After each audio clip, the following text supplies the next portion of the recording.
Welcome back to 9th session. ನಿಮ್ಮ ಒಂದು ದಿನ ಇವತ್ತು ಅದ್ಭುತವಾದ ದಿನ ಆಗೋದಿದೆ, ವಿಶೇಷವಾದ ದಿನ ಇವತ್ತು. ಲಾಸ್ಟ್ ಕ್ಲಾಸ್ ಅಲ್ಲಿ ಹೇಳ್ತಾ ಇದ್ದೆ, ನನ್ನ ಶಕ್ತಿಯ ಪರಿಚಯ ನಾನು ಮಾಡೋದಕ್ಕೆ ನನ್ನ ಭಗವಂತನಿಂದನೇ ಆಶೀರ್ವಚನ ಆದ್ರೆ ಹೇಗಿರುತ್ತೆ ಅಂತ ಒಂದು ದಿನ ಇವತ್ತು. ನಿಮ್ಮ ಒಂದು ಮರುಹುಟ್ಟು ಸಿಗ್ತಕ್ಕಂತ ಒಂದು ದಿನ ಆಗಿದೆ. ಎಲ್ಲರೂ ಸಹ ನೇರವಾಗಿ ಕೂತ್ಕೊಳ್ಳಿ. ನಿಮ್ಮ ಒಂದು ಜೀವನದ ಒಂದು ಅತ್ಯದ್ಭುತ ಕ್ಷಣ ನಿಮ್ಮ ದೇವರ ಜೊತೆ ಸ್ಪೆಂಡ್ ಮಾಡ್ತಾ ಇದ್ರೆ ಹೇಗಿರುತ್ತೆ ಆ ರೀತಿ ಕೂತ್ಕೊಳ್ಳಿ. ನಿಮ್ಮ ದೇವರು ನಿಮ್ಮ ಹತ್ರ ಮಾತಾಡ್ತಿದ್ದಾರೆ. ಇವತ್ತು ವಿವೇಕಾನಂದ ಅವರ ವಾಣಿನ ನಾವು ಇವತ್ತು ಕೇಳ್ತಾ ಇದೀವಿ. ವಿವೇಕಾನಂದ ನಮ್ಮೆಲ್ಲರಿಗೋಸ್ಕರ ಅವರು ಏನೆಲ್ಲ ಒಂದು ಬೋಧನೆ ಮಾಡಿದ್ರು, ನಮ್ಮೊಳಗಡೆ ಇರ್ತಕ್ಕಂಥ ಶಕ್ತಿನ ಜಾಗೃತಿ ಮಾಡೋದಕ್ಕೆ ಏನೆಲ್ಲ ಮಾಡಿದ್ರು, ಅದು ಇವತ್ತು ನಿಮ್ಗೆಲ್ಲ ಸಿಗ್ತಾ ಇದೆ ಫ್ರೆಂಡ್ಸ್. ಎಲ್ಲ ಒಂದೊಂದು ಅಂಶನೂ ಸಹಿತ ನಿರ್ಭಯಾನಂದ ಸ್ವಾಮೀಜಿ ಏನ್ ಹೇಳ್ತಾರೆ ಅದನ್ನ ಆಲಿಸಿ ಅದನ್ನ ನನ್ನ ಜೀವನಕ್ಕೆ ಅಳವಡಿಸ್ಕೊಳ್ಳೋಣ. I wish you all the best. Have a extraordinary life. ನಿಮ್ಮ ಶಕ್ತಿ ಜಾಗೃತ ಆಗಲಿ ಅಂತ ನಾನು ಬಯಸ್ತಾ ಇದ್ದೀನಿ. All the best friends. ನಿಮ್ಮ ಒಂದು ಪ್ರತಿ ಕ್ಷಣ ದೇವರ ಜೊತೆ ಅಷ್ಟು ಮಾತ್ರ ನಿಮ್ದಿರ್ಲಿ. Thank you.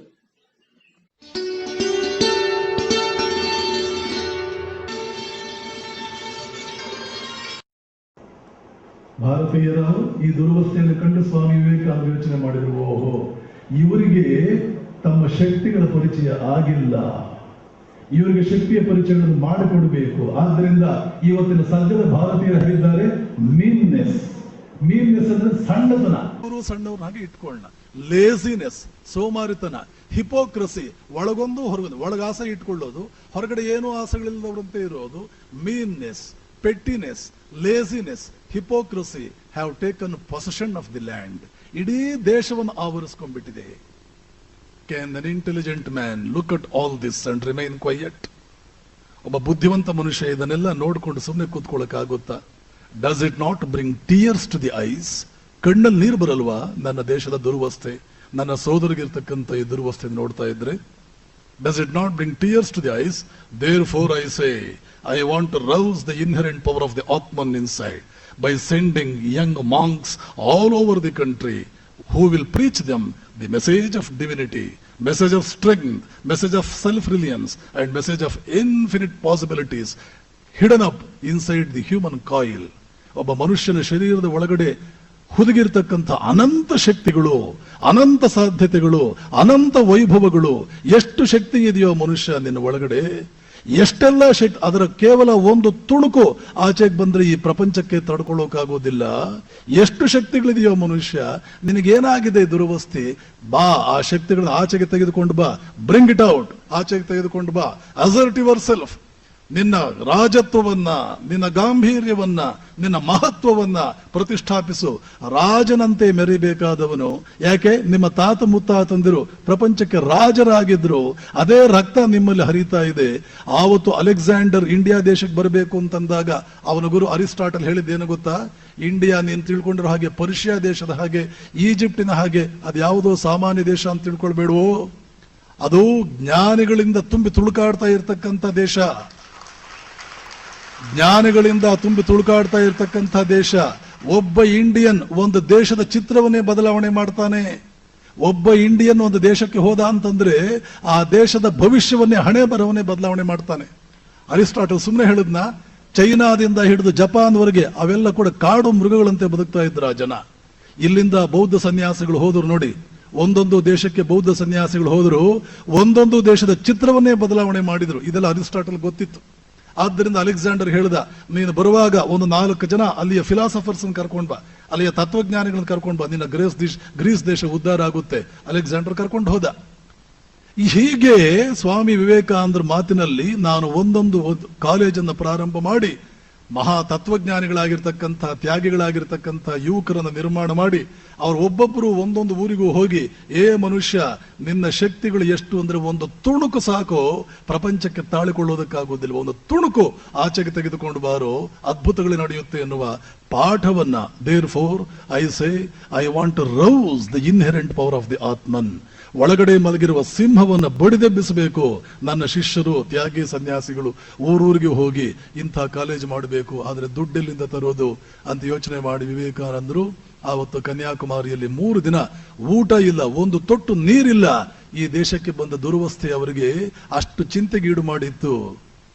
ಅಮೆರಿಕಕ್ಕೆ ಹೋದ್ರು, ದುಡ್ಡು ತಂದ್ರು, ಅಲ್ಲಲ್ಲಿ ಈ ಮಠಗಳನ್ನೆಲ್ಲ ಮಾಡಿದ್ರು, ಯಂಗ್ ಸನ್ಯಾಸಿಗಳನ್ನು ನಿರ್ಮಾಣ ಮಾಡಿದ್ರು. ಹೋಗಿ ಊರಿಗೂ ಹೋಗಿ ಬಡಿದೆಬ್ಬಿಸಿ ಜನರಲ್ಲಿ ನೀವೆಲ್ಲ ಸಿಂಹಗಳು, ಸುಮ್ನೆ ನಿಮ್ಮನ್ನು ಕುರಿಗಳು ಅಂತ ಭಾವಿಸಿಕೊಂಡು ಆ ಸಿಂಹತ್ವ ವೇಸ್ಟ್ ಆಗಿ ಹೋಗ್ತಾ ಇದೆ.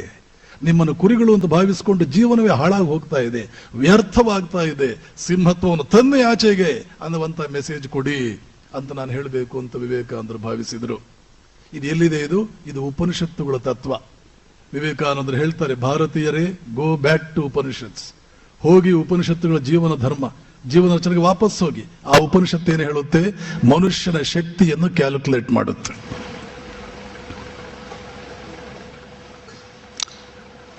ಇದೆಲ್ಲ ಥಿಯರಿ ಅಂತ ಅನ್ಕೋಬಹುದು. ನಿಮ್ಮಲ್ಲಿ ಕೆಲವರು ಕುಳಿತಿರೋರು ಥಿಯರಿ ಅಂತ ಅನ್ಕೋಬಹುದು. ಥಿಯರಿ ಅಲ್ಲ. ಗದಗಿನ ರಾಮಕೃಷ್ಣ ಆಶ್ರಮಕ್ಕೆ ಒಬ್ಬ ಹುಡುಗ ಬರ್ತಾ ಇದ್ದ. ಕನ್ನಡ ಮೀಡಿಯಂನಲ್ಲಿ 1ನೇ ಕ್ಲಾಸ್ನಿಂದ BA ವರೆಗೆ ಕನ್ನಡ ಮೀಡಿಯಂನಲ್ಲಿ ಓದ್ದವನು. 3 ಸಲ ಸ್ಕೂಲ್ ಡ್ರಾಪ್ ಔಟ್ ಆದವನು. 3 ಸಲ ಸ್ಕೂಲ್ ಡ್ರಾಪ್ ಔಟ್ ಆದ. 1 ಸಲ ಅಲ್ಲ, 2. ಯಾಕೆ ಸ್ಕೂಲ್ ಡ್ರಾಪ್ ಔಟ್ ಆದ? ಕಿತ್ತು ತಿನ್ನೋ ಬಡತನ. ಅವರಪ್ಪ ಎಲ್ಲೋ ಪ್ಯೂನು, ಒಂಚೂರು ಗಳಿಸ್ತಾನೆ. ಗಳಿಸಿದ್ದು ಕೂಡ ಎಲ್ಲೋ ಏನೇನೋ ಆಗ್ಬಿಡುತ್ತೆ, ಹಾಳಾಗಿ ಹೋಗುತ್ತೆ. ತಾಯಿ ಅಂಗನವಾಡಿನಲ್ಲಿ ಅಡಿಗೆ ಮಾಡುವ ವ್ಯಕ್ತಿಗೆ ಸಹಾಯಕಳು, ಅಡಿಗೆ ಮಾಡೋಳು ಅಲ್ಲ. ಅವಳಿಗೆ ದಿನಕ್ಕೆ 20 ರೂಪಾಯಿ ಡೈಲಿ ವೇಜು. 20 ರೂಪಾಯಿ, 600 ರೂಪಾಯಿನಲ್ಲಿ ಏನಾದರೂ ನಡೆಯುತ್ತಾ? ಸಾಲದಕ್ಕೆ ಗಂಡ ಏನೇ ಹಾಗೋ ಎಲ್ಲ ವೇಸ್ಟ್ ಆಗಿ ಹೋಗ್ತಾ ಇರುತ್ತೆ ಹಣ. 3-4 ಜನ ಮಕ್ಕಳು, ಸಾಕಾಗುತ್ತಾ? ಆದ್ದರಿಂದ ರಜಾ ದಿನಗಳಲ್ಲಿ ಏಪ್ರಿಲ್ ಮೇನಲ್ಲಿ ಗೋವಾಗೆ ಹೋಗಿ ಅಲ್ಲಿ ಬಿಲ್ಡಿಂಗ್ ಕೆಲಸ ಮಾಡು, ಮತ್ತೊಂದು ಕೆಲಸ ಮಾಡು, ದುಡಿದು 2 ತಿಂಗಳು ವರ್ಷಕ್ಕಾಗುವಷ್ಟು ಫೀಸು, ಬಟ್ಟೆ, ಪುಸ್ತಕ ಇದಕ್ಕೆಲ್ಲ ದುಡಿದು ಪಾಪ ಏಪ್ರಿಲ್ ಮೇ ತಿಂಗಳಿನಲ್ಲಿ ಜೂನ್ನಿಂದ ಶಾಲೆಗೆ ಹೋಗಬೇಕು. ಇಂತಹ ದುರ್ವಸ್ಥೆ. 3 ಸಲ ಸ್ಕೂಲ್ ಡ್ರಾಪ್ ಔಟ್ ಆದ. ಕನ್ನಡ ಮೀಡಿಯಂ ಹುಡುಗ, ಅಪ್ಪ ಅಮ್ಮ ಹೀಗೆ. PUCಗೆ ಬಂದ್ರೆ ಜಾಸ್ತಿ ಓದಬೇಕಾಗುತ್ತೆ ಅಂತ ಹೇಳ್ಬಿಟ್ಟು ಗೋವಾಗೆ ಹೋಗದೆ ಗದಗ್ನಲ್ಲೇ ಬಾರ್ ಅಂಡ್ ರೆಸ್ಟೋರೆಂಟ್ ಅಲ್ಲಿ ಕೆಲಸ ಮಾಡಿದ. ರಾತ್ರಿ ಸಂಜೆ 6 ಗಂಟೆಯಿಂದ ರಾತ್ರಿ 1 ಗಂಟೆವರೆಗೆ ಬಾರ್ ಅಂಡ್ ರೆಸ್ಟೋರೆಂಟ್ ಅಲ್ಲಿ ಕೆಲಸ ಮಾಡೋದು. 1 ಗಂಟೆಗೆ ಮಲ್ಕೊಳ್ಳೋದು, ಬೆಳಗ್ಗೆ 6 ಗಂಟೆಗೆ ಹೇಳೋದು, 7:30ಯಿಂದ ಕಾಲೇಜು, 7:30ಯಿಂದ 12:00ವರೆಗೆ ಕಾಲೇಜಿಗೆ ಹೋಗೋದು, 12:30ಯಿಂದ 1 ಗಂಟೆವರೆಗೆ ಹೇಗೋ ಏನೋ ಮಾಡ್ಕೊಳ್ಳೋದು. ಹೇಗೆ ಓದಬೇಕು, ಏನ್ ಮಾಡಬೇಕು? ಈ ಹುಡುಗ PUC ನಲ್ಲಿ ತಕ್ಕಮಟ್ಟಿಗೆ ಬುದ್ಧಿವಂತ. PUC ನಲ್ಲಿ ಸ್ವಾಮೀಜಿ ನೆಕ್ಸ್ಟ್ ಏನ್ ಮಾಡ್ಲಿ ಅಂತ ಕೇಳ್ದ. ನಾನು ಅವನಿಗೆ ಹೇಳಿದೆ, IAS ಮಾಡು. ಏನು ಸ್ವಾಮಿಗಳು ಹೀಗೆ ಹೇಳ್ತಾರಲ್ಲ? ನಮ್ಮ ತಂದೆ ತಾಯಿ ಎಷ್ಟು ಬಡವರು, ನಾವು ಕನ್ನಡ ಮೀಡಿಯಂ ಓದ್ಕೊಂಡು ಬಂದಿದ್ದೀನಿ, 3 ಸಲ ಸ್ಕೂಲ್ ಡ್ರಾಪ್ ಔಟ್ ಆಗಿದೆ, ಕೂಲಿ ಕೆಲಸ ಮಾಡಿ ಜೀವನ ಮಾಡ್ತಾ ಇರೋನು, ಇಂಥವನಿಗೆ IAS ಮಾಡು ಅಂತ ಹೇಳ್ತಾ ಇದ್ದಾರಲ್ಲ. ಬಹುಶಃ ನಿಮ್ಮಲ್ಲಿ ಯಾರಾದರೂ ನೀವು ಬಿರ್ಲಾ ಆಗಿ, ನೀವು ನಾರಾಯಣ ಮೂರ್ತಿ ಆಗಿ, ನೀವು ಅಂಬಾನಿ ಆಗಿ ಅಂತಂದ್ರೆ ಹೇಗೆ ಯೋಚನೆ ಮಾಡ್ತೀರೋ? ಏನು ಸ್ವಾಮಿಗಳು ಇದ್ದಕ್ಕಿದ್ದಂಗೆ ಹೀಗೆ ಹೇಳ್ಬಿಟ್ರಲ್ಲ, ನಾವು ಅಂಬಾನಿ ಆಗೋದಾ ಅಂತ ಡೆಫಿನೆಟ್ಲಿ ಕೆಲವರು ಯೋಚನೆ ಮಾಡ್ತೀರಾ. ಭಾರತೀಯರಿಗಿರ್ತಕ್ಕಂಥ ದೊಡ್ಡ ತೊಂದರೆನೇ ಅದು. ಹಿಮಾಲಯವನ್ನು ಕುಟ್ಟಿ ಪುಡಿ ಮಾಡು ಅಂತ ನಾನು ಹೇಳಿದ್ರೆ ನಾಳೆಯಿಂದ ನನ್ನ ಹತ್ರ ಬರೋದೇ ಇಲ್ಲ. ಚೆನ್ನಾಗಿ ನಿದ್ದೆ ಮಾಡು, ದಿನಕ್ಕೆ 4 ಸಲ ಬರ್ತಾನೆ. ನೋಡಪ್ಪ, ಹೇಗಿದ್ರು ಕುಂಭಕರ್ಣ ನಿಮ್ಮ ದೇಶದವನೇ. 6 ತಿಂಗಳು ಊಟ, 6 ತಿಂಗಳು ನಿದ್ದೆ, 2 ಪಾಯಿಂಟ್ ಪ್ರೋಗ್ರಾಮ್. ಆದ್ದರಿಂದ ನೀನು ಕೂಡ ಚೆನ್ನಾಗಿ ಊಟ ಮಾಡು, ಅದನ್ನು ಜೀರ್ಣ ಆಗೋದಕ್ಕೆ ನಿದ್ದೆ ಮಾಡು, ಜೀರ್ಣ ಆದ್ಮೇಲೆ ಊಟ ಮಾಡು, ಊಟ ಆದ್ಮೇಲೆ ನಿದ್ದೆ ಮಾಡು. ಬರೀ ಹೀಗೇನಾ ಅಂತಂದ್ರೆ ಕಾಡು ಹರಟೆ ಹೊಡಿ. ಆ ಊರಿ ಮನಮೋಹನ್ ಸಿಂಗ್ ನನ್ನನ್ನು ಕನ್ಸಲ್ಟ್ ಮಾಡದೆ ಯಾವ ಕೆಲಸವೂ ಮಾಡೋದಿಲ್ಲ ಅಂತ ಕಾಡು ಹರಟೆ ಹೊಡಿತಾ ಇರು. ಮನಮೋಹನ್ ಸಿಂಗ್ ಅನ್ನುವ ಪದ ನಿಂಗೆ ಬರೆಯೋದಕ್ಕೆ ಬರೋದಿಲ್ಲ ಅಂತ ನನಗೆ ಗೊತ್ತು, ಆದರೂ ಈ ಕಾಡು ಹರಟೆ ಹೊಡಿತಾ ಇರು. ಇಷ್ಟು ಮಾತ್ರ ನೀವು ಹೇಳಿ ದಿನಕ್ಕೆ 10 ಸಲ ಸ್ವಾಮಿಗಳು ಅಂದ್ರೆ ಹೀಗಿರ್ಬೇಕು, ಮಠ ಅಂದ್ರೆ ಹೀಗಿರ್ಬೇಕು, ಹಿಮಾಲಯವನ್ನು ಕುಟ್ಟಿ ಪುಡಿ ಮಾಡೋ, ಸಮುದ್ರವನ್ನು ಕುಡಿಯೋ ಅಂತ ಹೇಳಿದ್ರೆ ಈ ತಂದೆ ತಾಯಿ ಅಂದರೆ ಕಳಿಸೋದಿಲ್ಲ. ಏನೇನೋ ಹೇಳಿ ತಲೆ ಕೆಡಿಸ್ತಾರ್ರಿ ಆ ಸ್ವಾಮಿಗಳು. ನಮ್ಮ ಮಕ್ಕಳಿಗೆ ಏನೇನೋ ಹೇಳಿ ತಲೆ ಕೆಡಿಸ್ತಾರೆ. ಎಕ್ಸಾಮಿನೇಷನ್ ಕಾಪಿ ಹೊಡಿಬೇಡ ಅಂತಾರೆ. IAS ಮಾಡು. ಅವನು ಕನ್ನಡ ಮೀಡಿಯಂ ಹುಡುಗ, ಅವನೇನು CBSE ಅವರಪ್ಪ ಏನಾದ್ರು ಪ್ರೈಮ್ ಮಿನಿಸ್ಟರ್, IAS ಮಾಡು ಅಂತ ಹೇಳ್ತಾರಂತೆ. ತಂದೆ ತಾಯಿನೇ ಮೊದಲು ಕಳಿಸಲ್ಲ ಆಶ್ರಮಕ್ಕೆ. ಆ ಹುಡುಗ ಗಟ್ಟಿ ಕುಳ ಆಗಿದ್ರೆ ಬರ್ತಾನೆ, ಜೊಳ್ಳಾಗಿದ್ರೆ ಅವನು ಬರೋದಿಲ್ಲ. ಆದ್ರೆ ಇವನು ಗಟ್ಟಿ ಇದ್ದ.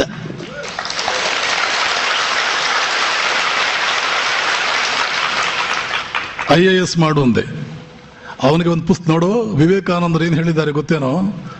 ನೆನಪಿಟ್ಕೊಳ್ಳಿ, ವಿವೇಕಾನಂದರ 10 ವಾಕ್ಯಗಳನ್ನು ಕೊಡ್ತೀನಿ ನಿಮ್ಗೆ.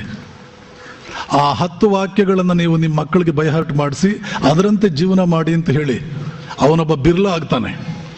ವಿವೇಕಾನಂದರ ಪುಸ್ತಕ ಓದದೆ CBSE ಮತ್ತೊಂದು ಮಗದೊಂದು ಎಲ್ಲ ಮಾಡಿ, ಟ್ಯೂಷನ್ನು ಇನ್ನೇನೋ ಒಂದು ಎಲ್ಲ ಮಾಡ್ಕೊಳ್ಳಿ, ಎಲ್ಲ ಮಾಡಿ ಕಳಿಸಿ, ಅವ ಹೆಚ್ಚಂದ್ರೆ ಒಬ್ಬ ಇಂಜಿನಿಯರ್ ಆಗ್ತಾನೆ, ಈ ಬಿರ್ಲಾನ್ ಕೆಳಗಡೆ ಕೆಲಸಕ್ಕೆ ಬರ್ತಾನೆ.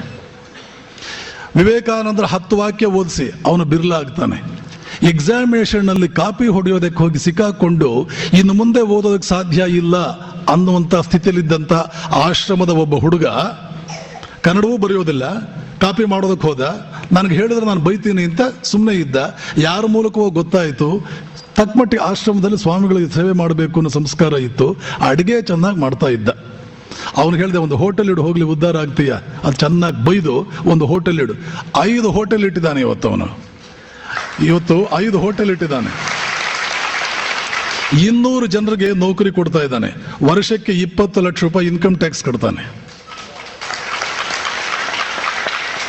ನಾನು ಅವನು ಹೇಳುದುಂಟು, ನೋಡು, ಜೀವನದಲ್ಲಿ ತಪ್ಪು ಮಾಡಿಯೂ ಉದ್ಧಾರ ಆಗೋರು ಎಷ್ಟೋ ಜನ ಇರ್ತಾರೆ. ನೀನು ಕಾಪಿ ಮಾಡದೆ ಹೋಗಿದ್ದಿದ್ರೆ ನಿನ್ನ ಜೀವನದಲ್ಲಿ ಉದ್ಧಾರವೇ ಆಗ್ತಾ ಇರಲಿಲ್ಲ. ಕಾಪಿ ಮಾಡಿ ಸಿಕ್ಕಾಕೊಳ್ಳದೆ ಹೋಗಿದ್ದಿದ್ರೆ ಇನ್ನೂ ಉದ್ಧಾರ ಆಗ್ತಾ ಇರಲಿಲ್ಲ. ಕಾಪಿ ಮಾಡೋರು ಇವತ್ತು ಕೋಟ್ಯಾಂತರ ಜನ ಇದ್ದಾರೆ. ನಮ್ಮ ಕರ್ನಾಟಕದಲ್ಲಿ ಮಾಡೋದೇ ಅದು. ದಕ್ಷಿಣ ಕರ್ನಾಟಕದಲ್ಲಿ ಕಾಫಿ ಕುಡಿತಾರೆ, ಉತ್ತರ ಕರ್ನಾಟಕದಲ್ಲಿ ಕಾಪಿ ಮಾಡ್ತಾರೆ. ನೀನು ಸಿಕ್ಕಾಕೊಳ್ಳದೆ ಹೋಗಿದ್ರೆ, ನಿನಗೆ ಅವಮಾನವಾಗದೆ ಹೋಗಿದ್ದಿದ್ರೆ, ನೆನಪಿಟ್ಕೊಳ್ಳಿ, ಜೀವನದಲ್ಲಿ ಅವಮಾನ, ಕಷ್ಟ, ಕಣ್ಣೀರು ಇದು ಭಗವಂತ ಕೊಡುವಂತ ವರ. ಯಾರಿಗೆ ಜೀವನದಲ್ಲಿ ಕಷ್ಟ ಬರೋದಿಲ್ಲ, ಕಣ್ಣೀರು ಬರೋದಿಲ್ಲ, ಅವಮಾನವಾಗಿಲ್ಲ, ಆ ಲೈಫ್ ವೇಸ್ಟ್, ಟೋಟಲ್ ವೇಸ್ಟ್.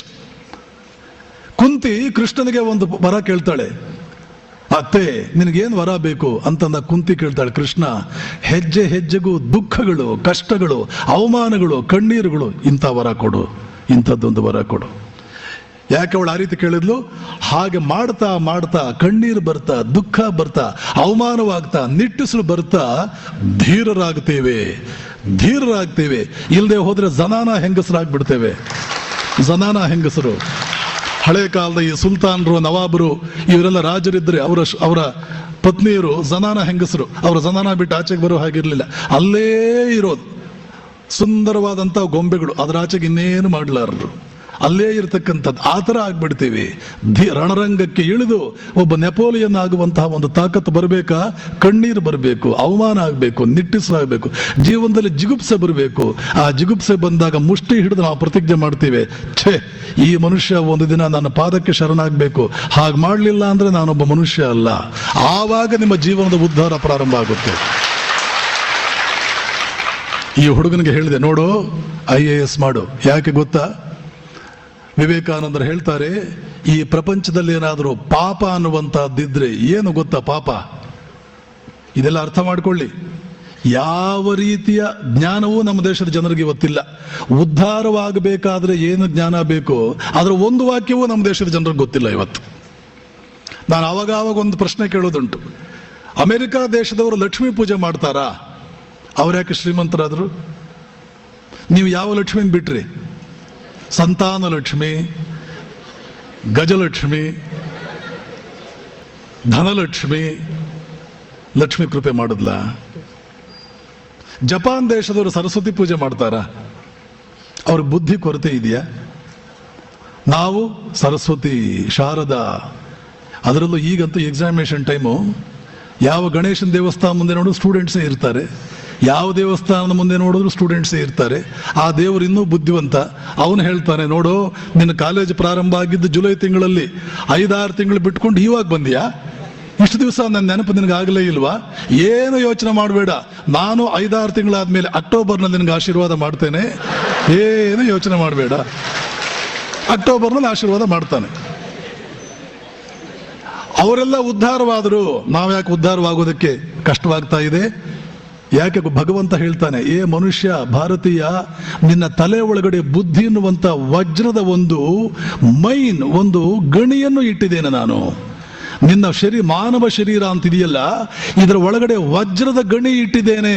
ನನ್ನ ಮುಂದೆ ಯಾಕೋ ಗೋಗರೀತೀಯ? ನನ್ನ ಮುಂದೆ ಯಾಕೆ ಹಲ್ಗಿಂಚ್ತೀಯ? ಉಪಯೋಗ ಮಾಡ್ಕೋ ಅದನ್ನ. ಯಾವುದನ್ನು ಉಪಯೋಗ ಮಾಡ್ಕೋಬೇಕು? ಮಾನವ ಶರೀರ ಅನ್ನುವಂತ ವಜ್ರದ ಗಣಿ. ಕೇವಲ ಮ್ಯಾಂಗನೀಸ್ ಗಣಿ ಉಪಯೋಗ ಮಾಡಿಕೊಂಡು ಎಷ್ಟು ದುಡ್ಡು ಹೊಡೆದ್ರು ಅವರು. ಬಳ್ಳಾರಿ ಗಣಿಗಳು ಮ್ಯಾಂಗನೀಸ್ ಗಣಿ, ಅದರಿಂದ ಅಷ್ಟು ಮೇಲೆ ಬಂದರು, ಅಷ್ಟೆಲ್ಲ ಹಣ ಮಾಡಿದ್ರು. ವಜ್ರದ ಗಣಿ ಇದೆಯಲ್ಲೋ ನಿನ್ನ ಶರೀರದ ಒಳಗಡೆ, ಇದನ್ನು ಉಪಯೋಗ, ಮಾನವ ಶರೀರ ಅನ್ನೋದು ವಜ್ರದ ಗಣಿ. ಇದನ್ನು ಉಪಯೋಗ ಮಾಡ್ಕೊಳ್ದೆ ದೇವರ ಮುಂದೆ ಹಲಗಿಂಜೋದನ್ನು. ತಂದೆ ಮಗನಿಗೆ 100 ಕೋಟಿ ರೂಪಾಯಿ ಕೊಟ್ಟರು ಕೂಡ, ತಂದೆ ನನಗೆ ಸಹಾಯ ಮಾಡುವಂತ ಹಲಗಿಂಜದ ಕಪಾಳಕ್ಕೊಂದು ಹೊಡಿತಾನೋ ಇಲ್ವೋ? 100 ಕೋಟಿ ನಿನ್ನ ಬ್ಯಾಂಕ್ ನಲ್ಲಿ ಇಟ್ಟಿದ್ದೀನಿ ಬ್ಯಾಲೆನ್ಸ್ ನಿನ್ನ ಹೆಸರಿನಲ್ಲಿ, ಅಯೋಗ್ಯ, ಮತ್ತೆ ಹಾಗೆ ಉಪಯೋಗ ಮಾಡ್ಕೋ, ಹೋಗೋದನ್ನ ಯೂಸ್ ಮಾಡ್ಕೋ ಅಂತಾನೋ ಇಲ್ವೋ? ಹಾಗೆ ದೇವರು ಹೇಳ್ತಾನೆ, ಭಾರತೀಯರೇ, ಅಮೆರಿಕನ್ನರಿಗೆ ನಾನು ಎಷ್ಟು ಬ್ಯಾಂಕ್ ಬ್ಯಾಲೆನ್ಸ್ ಇಟ್ಟಿದ್ದೀನೋ ನೀವು ನನ್ನ ಮಕ್ಕಳೇ ನಿಮ್ಮ ಬ್ಯಾಂಕ್ ನಲ್ಲೂ ಅಷ್ಟು ಬ್ಯಾಲೆನ್ಸ್ ಇಟ್ಟಿದ್ದೀನಿ. ಅವರು ಈ ಬ್ಯಾಂಕ್ ಬ್ಯಾಲೆನ್ಸ್ ಉಪಯೋಗ ಮಾಡಿಕೊಂಡ್ರು, ನೀವು ಮೂರ್ಖರು, ನೀವು ಉಪಯೋಗ ಮಾಡ್ಕೊಳ್ತಾ ಇಲ್ಲ. ಯಾವುದು ಬ್ಯಾಂಕ್ ಬ್ಯಾಲೆನ್ಸ್? ಅದ್ಭುತವಾದ ಮಾನವ ಶರೀರ, ಅದ್ಭುತವಾದ ಮಾನವ ಶರೀರ. ಅವರು ಉದ್ಧಾರವಾದರೂ ನೀವು ಹಲ್ಗಿಂಜತಾನೇ ಇರ್ತೀರಿ. ಇದನ್ನೆಲ್ಲ ವಿವೇಕಾನಂದರು ಹೇಳಿದ್ದಾರೆ ಕಣೋ. ಆ ಹುಡುಗನಿಗೆ ಹೇಳಿದೆ, ಸ್ಕೂಲ್ ಡ್ರಾಪ್ ಔಟ್ ಆಗಿದ್ದಂತ ಹುಡುಗನಿಗೆ ಹೇಳಿದೆ, ವಿವೇಕಾನಂದರ ಪ್ರಕಾರ ಪಾಪ ಅಂದ್ರೆ ಏನು ಗೊತ್ತಾ? ನಾನು ಕೈಲಾಗದವನು ಅಂತ ಭಾವಿಸುವುದೇ ಪಾಪ. ನನ್ನ ಕೈನಲ್ಲಿ ಏನಾಗುತ್ತೆ ಅಂತ ನಿಮ್ಮ ಮನಸ್ಸಿಗೆ ಏನಾದರೂ ಒಂದು ಭಾವನೆ ಬಂತ, ದೊಡ್ಡ ಪಾಪ ಮಾಡಿದ್ರೆ ನೀವು ಅಂತ ಅರ್ಥ. ಈ ಪಾಪ ಭಾರತೀಯರು ಮಾಡ್ತಾ ಇರ್ತಾರೆ. ಈ ಪಾಪ ಅಮೆರಿಕನ್ನರು ಮಾಡಲ್ಲ. ಅವ್ರು ಮಾಡೋ ಪಾಪ ಬೇರೆ, ಕಳ್ಳತನ, ಸುಳ್ಳುತನ, ವ್ಯಭಿಚಾರ. ನಾವು ಎಷ್ಟು ಮಾಡ್ತೀವೋ ನಮ್ಮ 100 ಪಟ್ಟು ಮಾಡ್ತಾರೆ ಪಾಪ ಅವರು, ಆ ಪಾಪಗಳು. ಆದರೂ ದೇವರ ಕೃಪೆ ಅವ್ರಿಗಾಗಿದೆಯಲ್ಲ. ಕಳ್ಳತನ, ಸುಳ್ಳುತನ, ವ್ಯಭಿಚಾರ ಭಾರತೀಯರು ಎಷ್ಟು ಮಾಡ್ತಾರೋ ಅದರ 100 ಪಟ್ಟು ಅಮೆರಿಕನ್ನರು ಮಾಡ್ತಾರೆ. ಆದರೂ ಭಗವಂತನ ಕೃಪೆ ಅವ್ರಿಗಾಗಿದೆ. ಕಳ್ಳತನ, ಸುಳ್ಳುತನ ಅವೆಲ್ಲ ನಾವು ಮಾಡ್ತಾ ಇಲ್ಲ. ನಮ್ಮ ಮೇಲೆ ಭಗವಂತನ ಕೃಪೆ ಆಗ್ಲಿಲ್ಲ. ಯಾಕೆ? ಮಹಾಪಾಪವನ್ನ ನಾವು ಮಾಡುವಷ್ಟು ಅವರು ಮಾಡುವುದಿಲ್ಲ. ಅವರು ಮಾಡುವುದು ಸಣ್ಣ ಪಾಪಗಳು, ಕಳ್ಳತನ, ಸುಳ್ಳುತನ. ನಾವಾದರೂ ಮಹಾಪಾಪ ಮಾಡ್ತೇವೆ. ಯಾವುದಾ ಮಹಾಪಾಪ? ನಾನು ಕೈಲಾಗದವನು, ನಾನು ಕೈಲಾಗದವನು. ನನ್ನ ಕೈನಲ್ಲಿ ಏನಾಗುತ್ತೆ? ನಮ್ಮ ಭಾರತೀಯರ ಯೋಚನೆ ಹೇಗೆ ಅಂದ್ರೆ, ನಾನು ಸುಮ್ಮನೆ ಕೂತಿರ್ತೀನಿ, ಅಕ್ಕಿ, ನೀರು ಅವೆಲ್ಲ ತಮ್ಮಿಂದ ತಾವೇ ಮಿಕ್ಸ್ ಆಗಬೇಕು. ಸೌದೆ ತನಗೆ ತಾನೇ ಬೆಂಕಿ ಹಚ್ಕೊಂಡು ಒಲೆ ಆಗಬೇಕು. ಆ ಒಲೆ ಮೇಲೆ ಪಾತ್ರೆ ತಾನಾಗೆ ಬಂದು ಕೂತ್ಕೋಬೇಕು. ಅಕ್ಕಿ ಮತ್ತು ನೀರು ತಮ್ಮಿಂದ ತಾವೇ ಚೆನ್ನಾಗಿ ಬೇಕಾಗಬೇಕು. ಘಮ್ ಘಮ್ ಘಮ ಅಂತ ವಾಸನೆ ಬರುವಂತ ಸುಂದರ ಅದ್ಭುತವಾದಂತ ಒಂದು ಅನ್ನ, ಚಿತ್ರಾನ್ನ ಎಲ್ಲ ತಮ್ಮಿಂದ ತಾವೇ ಆಗಬೇಕು. ತಾವೇ ಬಂದು ಬಾಯಿಗೆ ಬೀಳ್ಬೇಕು. ಆವಾಗ ನಾನು ಊಟ ಮಾಡ್ತೇನೆ. ಅಡುಗೆ ಮಾಡ್ಕೊ ಅಂದ್ರೆ ನಾನು ಮಾಡ್ಕೊಳ್ಳೋದಿಲ್ಲ. ಸೋಮಾರಿ, ಉದ್ಧಾರವಾಗುವ ಲಕ್ಷಣ. ಇದನ್ನೆಲ್ಲ ನೋಡಿ ವಿವೇಕಾನಂದರು 3 ದಿವಸ ನಿದ್ದೆ ಕೆಟ್ಟರು. ಭಾರತೀಯರೇ, ನಿಮ್ಮಲ್ಲಿ ಉದ್ಧಾರವಾಗುವ ಲಕ್ಷಣವೇ ಇಲ್ವಲ್ಲ, ನೀವು ಹೇಗೆ ಉದ್ಧಾರ ಆಗ್ತೀರಿ? ಅದು ಎಷ್ಟು ತಮೋಗುಣ, ಅದು ಎಷ್ಟು ಸೋಮಾರಿತನ, ಅದೆಷ್ಟು ಹೇಡಿತನ, ಅದೆಷ್ಟು ಹೇಡಿತನ. 2 ಸಲ ಪ್ರಯತ್ನ ಮಾಡಿದ್ರೆ ನಿಮ್ಮ ಮೊರೇಲ್, 2 ಸಲ ಪ್ರಯತ್ನ ಮಾಡಿದ್ರೆ ನಿಮ್ಮ ಉತ್ಸಾಹ, ಧೈರ್ಯ ಎಲ್ಲ ಪೂರ್ತಿ ಒಣಗೇ ಹೋಗ್ಬಿಡುತ್ತಲ್ಲ. ನೀವು ಮನುಷ್ಯರ ಜೀವನ ಅಂದ್ರೆ ಏನು ಗೊತ್ತಾ? ವಿವೇಕಾನಂದ ಹೇಳ್ತಾರೆ, Swamiji what is your message? ನಿಮ್ಮ ಸಂದೇಶ ಏನು ಸ್ವಾಮೀಜಿ? ವಿವೇಕಾನಂದ ಹೇಳ್ತಾರೆ, 10 ವರ್ಷಗಳ ಹಿಂದೆ ನಾನು ಕೊಟ್ಟಂತ ಸಂದೇಶ ಏನು ಅಂತಂದ್ರೆ ಹೋರಾಡು. ಇವತ್ತು ನಾನು ಕೊಡುವ ಸಂದೇಶ ಏನು ಅಂದ್ರೆ ಹೋರಾಡು. 10 ವರ್ಷಗಳ ನಂತರ ನಾನು ಕೊಡುವ ಸಂದೇಶ ಹೋರಾಡು. ಯಾರು ಹೋರಾಡ್ತಾ ಇದ್ದಾರೆ ಅವರು ಬದುಕಿದ್ದಾರೆ, ಯಾರು ಹೋರಾಡ್ತಾ ಇಲ್ಲ ಅವರ ಬದುಕಿಯೂ ಸತ್ತಿದ್ದಾರೆ. ಇದನ್ನೆಲ್ಲ ಹುಡುಗನಿಗೆ ಹೇಳಿದೆ. ಸ್ಕೂಲ್ ಡ್ರಾಪ್ ಔಟ್ ಆದ ಹುಡುಗ ದಿನ ಬರ್ತಿದ್ನಲ್ಲ ನನ್ನ ಹತ್ರ. ಆದ್ದರಿಂದ ನೋಡು, ಮಾರೇ ತೋ ಹಾಥಿ ಮಾರ್ನಾ, ಲೂಟೇ ತೋ ಭಂಡಾರ್ ಲೂಟ್ನಾ. ವಿವೇಕಾನಂದರು ಹೇಳ್ತಾರೆ, ಮಹಾಬುದ್ಧಿಶಾಲಿಯೋ, ಮಹಾಶಕ್ತಿಶಾಲಿಯೋ ಆದ ದುಷ್ಟನನ್ನ ನಾನು ಯೋಗಿಯನ್ನಾಗಿ ಮಾಡ್ತೇನೆ ಬೇಕಾದ್ರೆ. ಯಾಕೆ? ಅವನಲ್ಲಿ ಶಕ್ತಿ ಇದೆ. ಮಹಾಬುದ್ಧಿಶಾಲಿಯೋ, ಮಹಾಶಕ್ತಿಶಾಲಿಯೋ ಆದ ದುಷ್ಟನನ್ನ ನಾನು ಯೋಗಿಯನ್ನಾಗಿ ಮಾಡ್ತೇನೆ.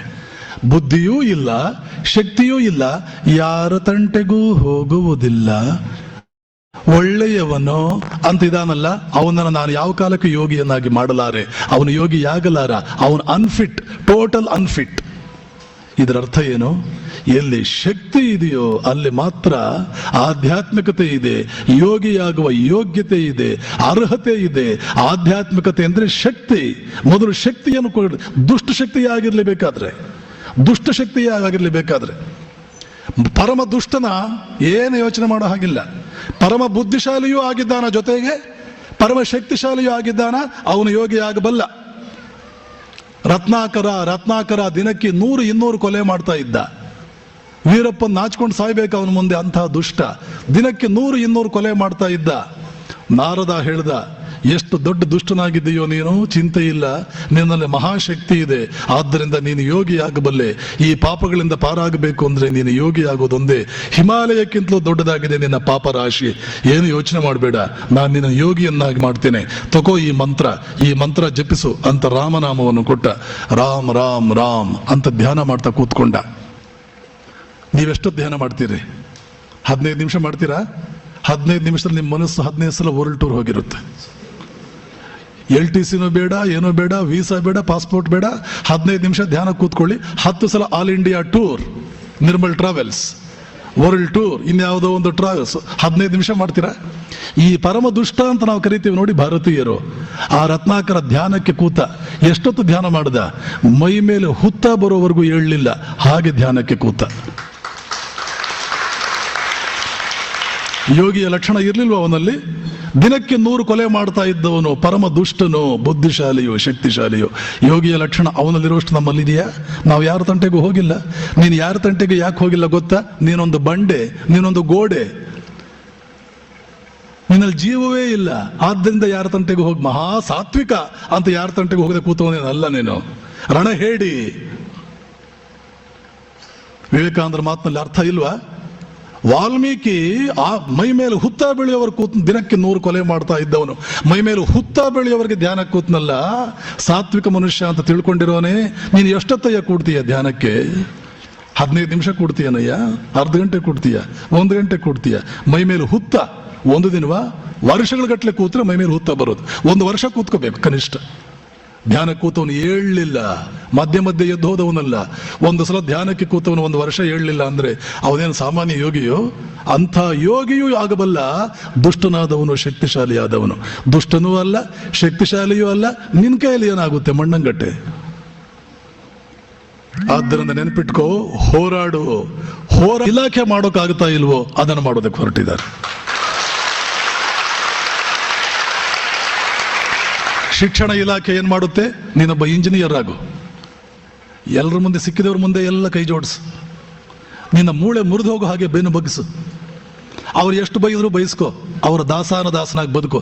ತಿಂಗಳಿಗೆ ಒಂದು 30,000 ರೂಪಾಯಿ ತಗೊಂಡ್ ಬಾ. ಇದು ನಮ್ಮ ಶಿಕ್ಷಣ ಪದ್ಧತಿ ಕಲಿಸೋದು. ನಾನು ಏನು ಹೇಳ್ತೇನೆ ಗೊತ್ತಾ? ನಿಜವಾಗಿಯೂ ಕೂಡ ಯೋಗ್ಯತೆ ಇರೋ ಮನುಷ್ಯ, ಕ್ವಾಲಿಟಿ ಮನುಷ್ಯ, ಅವನು ನೌಕರಿ ಮಾಡೋದಕ್ಕೆ ಹೋಗೋದಿಲ್ಲ. ಸ್ವತಂತ್ರವಾಗಿ ಬದುಕ್ತಾನೆ. ಅವನು ಸ್ವತಂತ್ರವಾಗಿ ಬದುಕ್ತಾನೆ.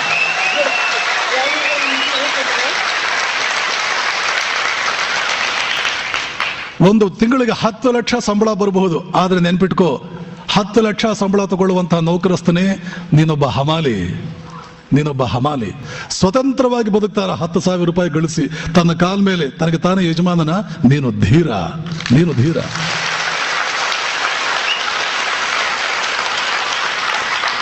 ಇಂಥ ಶಿಕ್ಷಣ ನಮಗೆ ಬೇಕು. ಇದನ್ನೆಲ್ಲ ಹೇಳಿದೆ ಆ ಹುಡುಗನಿಗೆ. ನೋಡು, ಮನುಷ್ಯನಿಗೆ ಯಾವಾಗಲೂ ಕೂಡ ಸೂರ್ಯನಾಗಬೇಕು ನಾನು ಅನ್ನೋ ಆಸೆ ಇರಬೇಕು. ಒಂದು ಮನೆ ದೀಪ, ಒಂದು ಬುಡ್ಡಿ ಅಲ್ಲ. ಇಂಗ್ಲಿಷಲ್ಲಿ ಇದೇ ಉಪನಿಷತ್ತುಗಳು ಹೇಳುತ್ತವೆ, ಯೋ ವೈ ಭೂಮಾ ತತ್ ಸುಖಂ ನ ಅಲ್ಪೇ ಸುಖಮಸ್ತಿ. ಯಾವುದು ದೊಡ್ಡದೋ ಅದರಲ್ಲಿ ಮಾತ್ರ ಸುಖ ಇದೆ, ಅಲ್ಪದರಲ್ಲಿ ಸುಖವಿಲ್ಲ. ಅಲ್ಪಕ್ಕೆ ಆಸೆ ಪಡಬೇಡ, ಸಣ್ಣವನಾಗಬೇಕು, ಸಣ್ಣ ಸಾಧನೆ ಮಾಡಬೇಕು, ಎಂದಿಗೂ ಯೋಚನೆ ಮಾಡಬೇಡ. ಅದನ್ನೇ ಇಂಗ್ಲಿಷಲ್ಲಿ ಹೇಳ್ತಾರೆ, low aim is a crime. ಸಣ್ಣ ಗುರಿ ಇಟ್ಕೊಂಡ್ರೆ ಅದು ಅಪರಾಧ ಮಾಡಿದಂತೆ. ಒಂದು ಸಣ್ಣ ಗುರಿ ಇಟ್ಕೊಂಡ್ರೆ ಅದು ಅಪರಾಧ ಮಾಡಿದಂತೆ. ನಮ್ಮ ಮಕ್ಕಳಿಗೆ ಈ ಸಣ್ಣ ಗುರಿ ಎಂದಿಗೂ ಇಟ್ಕೋಬಾರದು. ಏನಾಗಬೇಕು? Aim at the sun. ಸೂರ್ಯನಾಗೋದಕ್ಕೆ ಪ್ರಯತ್ನ ಪಡು. ಈವನ್ ಇಫ್ ಯು ಫೇಲ್, ಒಂದ್ ವೇಳೆ ಫೇಲ್ ಆದ್ರೂ ಕೂಡ you will become a star. Aim at the sun. ನಾನು ಸೂರ್ಯ ಆಗ್ಬೇಕು ಅಂತ ಪ್ರಯತ್ನ ಪಡು. ನೀನು ಫೇಲ್ ಆದ್ರೂ ಕೂಡ ಒಂದು ಸ್ಟಾರ್ ಆಗ್ತೀಯ, ಸಾಕು. After all you are a star. ಸಾಮಾನ್ಯ ನಾನೇನು? You are a star. ಇದನ್ನೆಲ್ಲ ಹುಡುಗನಿಗೆ ಹೇಳಿದೆ. ಆತ ಒಂದು ಅಟೆಂಪ್ಟ್ ಅಲ್ಲಿ IPS ಪಾಸ್ ಮಾಡಿಬಿಟ್ಟ. 15 ನಂಬರ್ ಬಂದಿದ್ದಿದ್ರೆ IAS ಆಗ್ತಾ ಇತ್ತ ಒಂದು. ಶಬಾಷ್. ನೀನು ಕಣೋ ನಿಜವಾಗಿಯೂ ಕೂಡ ನನಗೆ ಬೇಕಾಗಿರ್ತಕ್ಕಂಥ ಹುಡುಗರು ಅಂದ್ರೆ ನಿನ್ನಂಥವ್ರು ಕಣೋ. ಆ ಕಡೆ ಆ ಹೋಟೆಲ್ ಇಟ್ಟವನು, ಈ ಕಡೆ ಹುಡುಗ. ಇಂಥವರು ಒಂದು 7-8 ಜನ ನನ್ನ ಸಂಪರ್ಕಕ್ಕೆ ಬಂದವರು. ಸ್ವಾಮಿ ವಿವೇಕಾನಂದರ ಸ್ಪಿರಿಟ್ ಅವರಿಗೆ ಒಂದು ಇಂಜೆಕ್ಷನ್ ಕೊಟ್ಟರೆ ಕೇವಲ ವಿವೇಕಾನಂದರ ಒಂದು ಸಣ್ಣ ಪುಸ್ತಕ ಮತ್ತು ನನ್ನ ಕೆಲವು ಸಿಡಿಗಳಿದೆ. ದಿ ಎನರ್ಜೀಸ್ ಆಫ್ ಮ್ಯಾನ್ ಅಂತ ಇಂಗ್ಲಿಷಲ್ಲಿ ಒಂದಿದೆ. ಭವ್ಯ ಜೀವನ ಪರಿಚಯ, ರಾಜನಂತೆ ಬದುಕಬೇಕಾದ್ರೆ ನಾವು ಹೇಗಿರಬೇಕು, ಅದೊಂದು ಸಿಡಿ ಇಲ್ಲಿದೆ.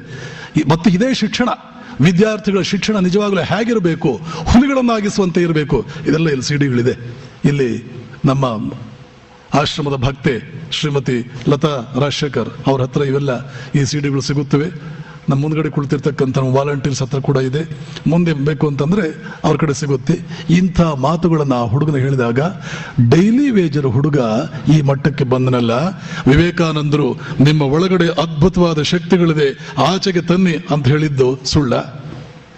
ಕನಸಲ್ಲಿ ಯೋಚನೆ ಮಾಡ್ತೀರಾ, ಕೂಲಿ ಹುಡುಗ ಫಸ್ಟ್ ಅಟೆಂಪ್ಟ್ಗೆ IPS ಪಾಸ್ ಮಾಡ್ತಾನೆ, ಕನಸಲ್ಲಿ ಹೇಳ್ತಾರೆ. ಹಿಂದೂ ಪೇಪರ್ನಲ್ಲಿ ಇಂಟರ್ವ್ಯೂ ಬಂದಿದೆ, ಅದರಲ್ಲಿ ನನ್ನ ಹೆಸರು ಹಾಕಿದ್ದಾನೆ.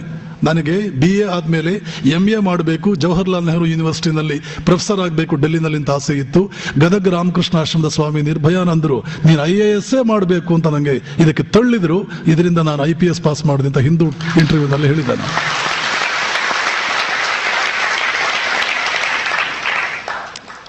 ಅದೇ ತರ ಆವಾಗಲೇ ಒಂದು ಮಾತು ಹೇಳಿದೆ ನಾನು ಹೀಗೆ ಹೇಳಿದ್ರೆ ನಿಮ್ಗೆ ಅನ್ಸುತ್ತೆ, ಸ್ವಾಮೀಜಿ ನಾನು ಕೂಡ ಲೈಫಲ್ಲಿ ಸಾಧನೆ ಮಾಡಬೇಕು.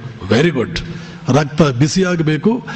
ಇವತ್ತಿನಿಂದಲೇ ನನಗೆ ಹೊಸ ಜನ್ಮ ಬಂದಿದೆ, ಹೊಸದಾಗಿ ನಾನು ಹೊಸ ಮನುಷ್ಯನಾಗಿದ್ದೇನೆ, ಒಬ್ಬ ಹೊಸ ಜನ್ಮ ಬಂದಿದೆ, ನನ್ನ ಬರ್ತ್ಡೇ ಚೇಂಜ್ ಆಯ್ತು. ಅದು ಇವತ್ತು ನಾನು ಹೊಸ ಮನುಷ್ಯನಾಗಿ ಹುಟ್ಟಿದ್ದೇನೆ. ತಾಯಿ ಹೊಟ್ಟೆಯಲ್ಲಿ ಹುಟ್ಟಿದಂಥ ಜನ್ಮ ಬೇರೆ, ಇವತ್ತಿನ ಜನ್ಮ ಬೇರೆ. ಮೊದಲು ನಿರ್ಧರಿಸಬೇಕು ನೀವು ಇದನ್ನ. ಶಿಕ್ಷಣ ಅಂದ್ರೆ ಏನು ಗೊತ್ತಾ? ಭಾರತೀಯ ಸಂಸ್ಕೃತಿಯಲ್ಲಿ ಶಿಕ್ಷಣ ಅಂತಂದ್ರೆ ದ್ವಿಜತ್ವಂ. ದ್ವಿಜ ಅಂತಂದ್ರೆ ಬ್ರಾಹ್ಮಣ ಅಂತಲ್ಲ. ಇವೆಲ್ಲ ಏನೇನೋ ಅರ್ಥಗಳು ಕೆಡಿಸಿಟ್ಬಿಟ್ಟಿದ್ವು, ಅದು ಹೌದು, ಆದ್ರೆ ಅಷ್ಟೇ ಅಲ್ಲ. ದ್ವಿಜ, ಎರಡನೇ ಜನ್ಮ ಪಡ್ಕೊಂಡವನು. ಎರಡನೇ ಜನ್ಮ. ಯಾರು ಎರಡನೇ ಜನ್ಮ? ಈ ರವಿ, ಹಿಂದುಳಿದ ವರ್ಗಗಳ ಹುಡುಗ, ಎರಡನೇ ಜನ್ಮ ಪಡ್ಕೊಂಡ, ದ್ವಿಜನಾದ. ತಂದೆ ತಾಯಂದ್ರ ಹೊಟ್ಟೆಯಲ್ಲಿ ಹುಟ್ಟಿರ್ತಕ್ಕಂಥ ಜನ್ಮಕ್ಕೆ ಭಾರತೀಯ ಸಂಸ್ಕೃತಿಯಲ್ಲಿ ನಾವು ಮಹತ್ವವನ್ನೇ ಕೊಡೋದಿಲ್ಲ. ವಾಲ್ಮೀಕಿಗೆ ನಾವು ಮಹತ್ವ ಅವನು ಎಲ್ಲಿ ಹುಟ್ಟಿದ? ಅವನು ಬೇಡ್ರವನು. ಯಾರು ಮಹತ್ವ ಕೊಟ್ಟಿದ್ದಾರೆ ಅವನಿಗೆ? ಮಹಾ ಮಹಾ ಮಹಾ ಮಡಿವಂತರಾಗಿರ್ತಕ್ಕಂಥ, ಸಂಪ್ರದಾಯಸ್ಥರಾಗಿರ್ತಕ್ಕಂಥ, ಪರಮ ಸಂಪ್ರದಾಯಸ್ಥರಾಗಿರ್ತಕ್ಕಂಥ ಬ್ರಾಹ್ಮಣರು ವಾಲ್ಮೀಕಿ, ಮುನಿಪುಂಗವ, ನಿನ್ನ ಕೃಪಾಶೀರ್ವಾದ ಇರಲಿ ಅಂತ ಕೈ ಜೋಡಿಸಿ ಅವನು ಬರೆದ ಪುಸ್ತಕಕ್ಕೆ ಸಾಷ್ಟಾಂಗ ನಮಸ್ಕಾರ, ಅವನ ಫೋಟೋಗೆ ಸಾಷ್ಟಾಂಗ ನಮಸ್ಕಾರ ಹಾಕ್ತಾ ಇಲ್ವಾ? ಯಾರು ಬೆಲೆ ಕೊಡ್ತಾರೆ ಮೊದಲನೇ ಜನ್ಮಕ್ಕೆ? ಬೆಲೆ ಕೊಡುವುದು ನಮ್ಮ ದೇಶದ ಸಂಸ್ಕೃತಿಯಲ್ಲಿ ಎರಡನೇ ಜನ್ಮ. ಯಾವ್ದು ಎರಡನೇ ಜನ್ಮ? ಗುರುವಿನ ಕೈನಲ್ಲಿ ಶಿಕ್ಷಣ ಪಡ್ಕೊಂಡ ಮೇಲೆ ನೀನು ಎಂಥ ಮನುಷ್ಯನಾಗಿ ಎರಡನೇ ಜನ್ಮ ಪಡ್ಕೊಂಡೆ. ಎರಡನೇ ಜನ್ಮ ಪಡ್ಕೊಂಡಿಯೋ ಆ ಹಳೆ ಮನುಷ್ಯ, ಹಳೆ ರಾಗ, ಅದೇ ಹಳೆ ಮನುಷ್ಯ ಹಳತು, ಆ ಹಳತು ಮನುಷ್ಯನಾಗಿ ಉಳಿದಿಯೋ, ಹೊಸ ಹೀರೋ, ಹೊಸ ಹುಲಿಯಾಗಿ ಮತ್ತೆ ಬಂದಿಯೋ. ಈ ಟ್ರೈನಿಂಗ್ ಕೈನಲ್ಲಿ, ಈ ಮೋಟಿವೇಶನ್ ಕ್ಯಾಂಪ್ನಲ್ಲಿ, ಈ ಶಿಬಿರದಲ್ಲಿ, ಈ ತರಬೇತಿ ಕ್ಲಾಸ್ನಲ್ಲಿ, ಈ ಗುರುಗಳ ಕೈನಲ್ಲಿ ಹೊಸ ಮನುಷ್ಯನಾಗಿ ಬಂದಿಯೋ, ಅದೇ ಹಳತು ಹಳೆ ಮನುಷ್ಯನಾಗಿ ಉಳಿದಿಯೋ. ಹಳೆ ಮನುಷ್ಯನಾಗಿ ಉಳಿದ ಛೇ, ಹೋಗಿ ಮತ್ತೆ ಹೊಸ ಮನುಷ್ಯನಾಗಿ ಬಾ. ಶಿಕ್ಷಣ, ಗುರುಗಳು, ತಂದೆ ತಾಯಿಯಂದರು, ಸಂಸ್ಕಾರಗಳು ಹೊಸ ಮನುಷ್ಯನ ನಿರ್ಮಾಣ ಮಾಡಬೇಕು. ಯಾವಾಗ ಹೊಸ ಮನುಷ್ಯ? ಹೊಸ ಮನಸ್ಸಾದ್ರೆ ಆಯಿತು. ಶರೀರಕ್ಕೆ ಏನು ಬೆಲೆ? ಅದೇ ಶರೀರ ಇರಲಿ. ಮೋಹನದಾಸ ಕರಮಚಂದ ಗಾಂಧಿ ಅವನು ಮಾಡದೇ ಇದ್ದಂಥ ಚಟಗಳೇ ಇಲ್ಲ, ಅವನಲ್ಲಿದ್ದಂಥ ದುರ್ವಿದ್ಯೆಗಳೇ ಇಲ್ಲ. ಎಲ್ಲಾ ದುರ್ವಿದ್ಯೆಗಳು ಇತ್ತು ಅವನಲ್ಲಿ. ಮೋಹನದಾಸ್ ಕರಮಚಂದ ಗಾಂಧಿ ಅದೇ ಶರೀರವೇ, ಆದರೆ ಮುಂದೆ ಒಂದು ದಿನ ಚೇಂಜ್ ಆದ. ಮಹಾತ್ಮ ಗಾಂಧಿ ಆದ. ಯಾರಲ್ಲಿ? ಮನಸ್ಸು ಪರಿವರ್ತನೆಯಾಗಿ ಪರಮ ನೀಚನು, ಪರಮ ದುಷ್ಟನು, ಪರಮ ಕ್ರೂರಿಯು, ಕೊಲೆಪಾತಕನು ರತ್ನಾಕರ ಅದೇ ಶರೀರ ಮುಂದೆ ಯಾವುದೋ ಮಹಾತ್ಮನ ಕೈನಲ್ಲಿ ಸಿಕ್ಕಿ ಮಹರ್ಷಿ ವಾಲ್ಮೀಕಿ ಆದ. ದ್ವಿಜತ್ವಂ, ಎರಡನೇ ಮನುಷ್ಯ ಆದ. ಶರೀರ ಅದೇ ಇದೆ, ಇದ್ರೇನಂತೆ. ಶರೀರಕ್ಕೆ ಏನು ಮಹತ್ವ? ಏನು ಶರೀರಕ್ಕೆ ಮಹತ್ವ? ಮನಸ್ಸಿಗಲ್ವ ಮಹತ್ವ. ಆದ್ದರಿಂದ ಎರಡನೇ ಜನ್ಮ ಪಡ್ಕೊಳ್ಳಿ. ಹಳೆ ಮನುಷ್ಯರಾಗಿ ಉಳಿದ್ರು ಎಷ್ಟು ನಷ್ಟ. ವಜ್ರದ ಗಣಿಯನ್ನಿಟ್ಟುಕೊಂಡು ಸಾಮಾನ್ಯನಂತೆ ಬದುಕುವುದು ಎಂತಹ ದುರವಸ್ಥೆ ಇದು. ಏನೂ ಇರ್ಲಿಲ್ಲ, ಬಡವನಾಗಿದ್ದೀನಿ ಅಂದ್ರೆ ಹೋಗ್ಲಿ. ವಜ್ರದ ಗಣಿಯನ್ನು ಇಟ್ಕೊಂಡು ಬಡವನಾಗೋದು ಅಂದ್ರೆ ಯಾವ ದೇವರು ಕಾಪಾಡ್ತಾನೋ ನಿನಗೆ? ಮನುಷ್ಯ ಜನ್ಮ ಅಂದ್ರೆ ಏನು? ಸ್ವಲ್ಪ ಇದೆ ಅದರ ಒಳಗಡೆ ಶಕ್ತಿಗಳು. ಈ ಹುಡುಗನ್ ನೋಡು, ವಾಲ್ಮೀಕಿಯನ್ನು ನೋಡು. ನಮ್ಮ ಹುಡುಗ ನಮ್ಮ ದೇಶದವನೇ. ಮೊನ್ನೆ ಆದ 2-3 ಜನ 2 ವರ್ಷದ ಹಿಂದೆ ನಡೆದ ಘಟನಾವಳಿಗಳನ್ನು ನೋಡು. IPS ನಾಳೆ ಇಡೀ ಇಂಡಿಯಾಗೆ KPS ಗಿಲ್ ಆಗ್ತಾನೆ, ಒಂದು ಸಂಸ್ಥೆ ಗವರ್ನರ್ ಆಗ್ತಾನೆ. ಕೂಲಿ ಮಾಡ್ತಾ ಇದ್ದವನು ಗವರ್ನರ್ ಆದ. ಗವರ್ನರ್ ಆಗ್ತಾನೆ. ನಿನಗೇನಾಗಿದೆ? ಅವನ ಅಪ್ಪನಿಗಿದ್ದಷ್ಟು ಕಷ್ಟ ನಿಮ್ಮಪ್ಪನಿಗಿದೆಯಾ? ರಾತ್ರಿ ಹೊತ್ತು ಬಾರ್ ಅಂಡ್ ರೆಸ್ಟೋರೆಂಟ್ ಅಲ್ಲಿ ಕೆಲಸ ಮಾಡಿ, ಕೂಲಿ ಮಾಡಿ, ಕನ್ನಡ ಮೀಡಿಯಂ ಓದಿ, ಎಲ್ಲರಿಗೂ ಜೀಜಿ ಅಂತ ಅಂದುಕೊಂಡು ಇಷ್ಟು ಕಷ್ಟದಲ್ಲಿ ಇದೀಯ ನೀನು ಯಾಕಪ್ಪ ಆಗ್ತಾ ಇಲ್ಲ? ನಿನ್ನಲ್ಲಿ ವಜ್ರದ ಗಣಿ ಇದೆ ಅಂತ ನಿನ್ಗೆ ಗೊತ್ತಿಲ್ಲ. ಅದಕ್ಕಿಂತಲೂ ದೊಡ್ಡ ಶಾಪ ಯಾವುದೂ ಇಲ್ಲ. ಅವನಿಗೆ ಗೊತ್ತಾಗೋಯ್ತು ವಜ್ರದ ಗಣಿ ಇದೆ ಅಂತ. ಅದಕ್ಕಿಂತಲೂ ದೊಡ್ಡ ವರ ಯಾವುದೂ ಇಲ್ಲ. ಹಾಗಾದ್ರೆ ವರ ಅಂದ್ರೆ ಏನು? ನಾನು ಏನೆಲ್ಲ ಸಾಧಿಸಬಲ್ಲೆ ಅಂತ ತಿಳ್ಕೊಳ್ಳೋದು, ಸಾಧಿಸಬೇಕು ಅನ್ನೋ ಹಠ ಹಿಡಿಯೋದು, ಇದೇ ವರ. ಶಾಪ ಯಾವುದು? ನನ್ನ ಒಳಗಡೆ ಏನೂ ಇಲ್ಲ, ನನ್ನ ಒಳಗಡೆ ಏನಿದೆ ಅಂತ ತಿಳ್ಕೊಳ್ಳದೇನೆ ಇರೋದು. ಮತ್ತು ತಿಳ್ಕೊಳ್ಳದೆ ಮೂರ್ಖರಂತೆ, ಸಾಮಾನ್ಯರಂತೆ ಇವತ್ತೊಂದು ಕಷ್ಟ, ನಾಳೆ ಒಂದು ಕಷ್ಟ, ಅಸಹಾಯಕತೆ. ಅದನ್ನ ಮಾಡೋಣ ಅಂದ್ರೆ ಒಂದು ಕಷ್ಟ, ಅಸಹಾಯಕತೆ, ಅದಿಲ್ಲ ಇದಿಲ್ಲ. ನನ್ನ ಗುರುಗಳಾದ ಪರಮ ಪೂಜ್ಯ ಸ್ವಾಮಿ ಪುರುಷೋತ್ತಮಾನಂದ ಹೇಳ್ತಾ ಇದ್ರು, ನಾವೆಲ್ಲ ಹುಡುಗರಾಗಿದ್ದಾಗ, ನೋಡು, ಹೊರಗಡೆ ಪ್ರಪಂಚದಲ್ಲಿ ಬದುಕ್ತೀಯೋ ಮಹಾರಾಜನಂತೆ ಬದುಕೋ. ಒಂದು ದಿಕ್ಕಿಗೆ ಹೋಗೋದಕ್ಕೆ ಒಂದು ಕಾರು, 25 ಜನ ಆಳುಗಳು. ಹೊರಗಡೆ ಬದುಕ್ತೀಯೋ ಮಹಾರಾಜನಂತೆ ಬದುಕೋ. ಇದೆಲ್ಲವೂ ಕೂಡ ಅಶಾಶ್ವತ. ನನಗೆ ಇಂಟ್ರೆಸ್ಟ್ ಇಲ್ಲ ಅಂತೀಯೋ, ಬಾ ಸನ್ಯಾಸಿಯಾಗೋ, ಭಗವಂತನ ಸಾಕ್ಷಾತ್ಕಾರ ಪಡ್ಕೋ, ದೇವರ ದರ್ಶನ ಪಡ್ಕೋ, ದಿನಕ್ಕೆ 20 ಗಂಟೆ ಧ್ಯಾನ ಮಾಡು, ಭಗವದ್ ದರ್ಶನ ಪಡ್ಕೋ.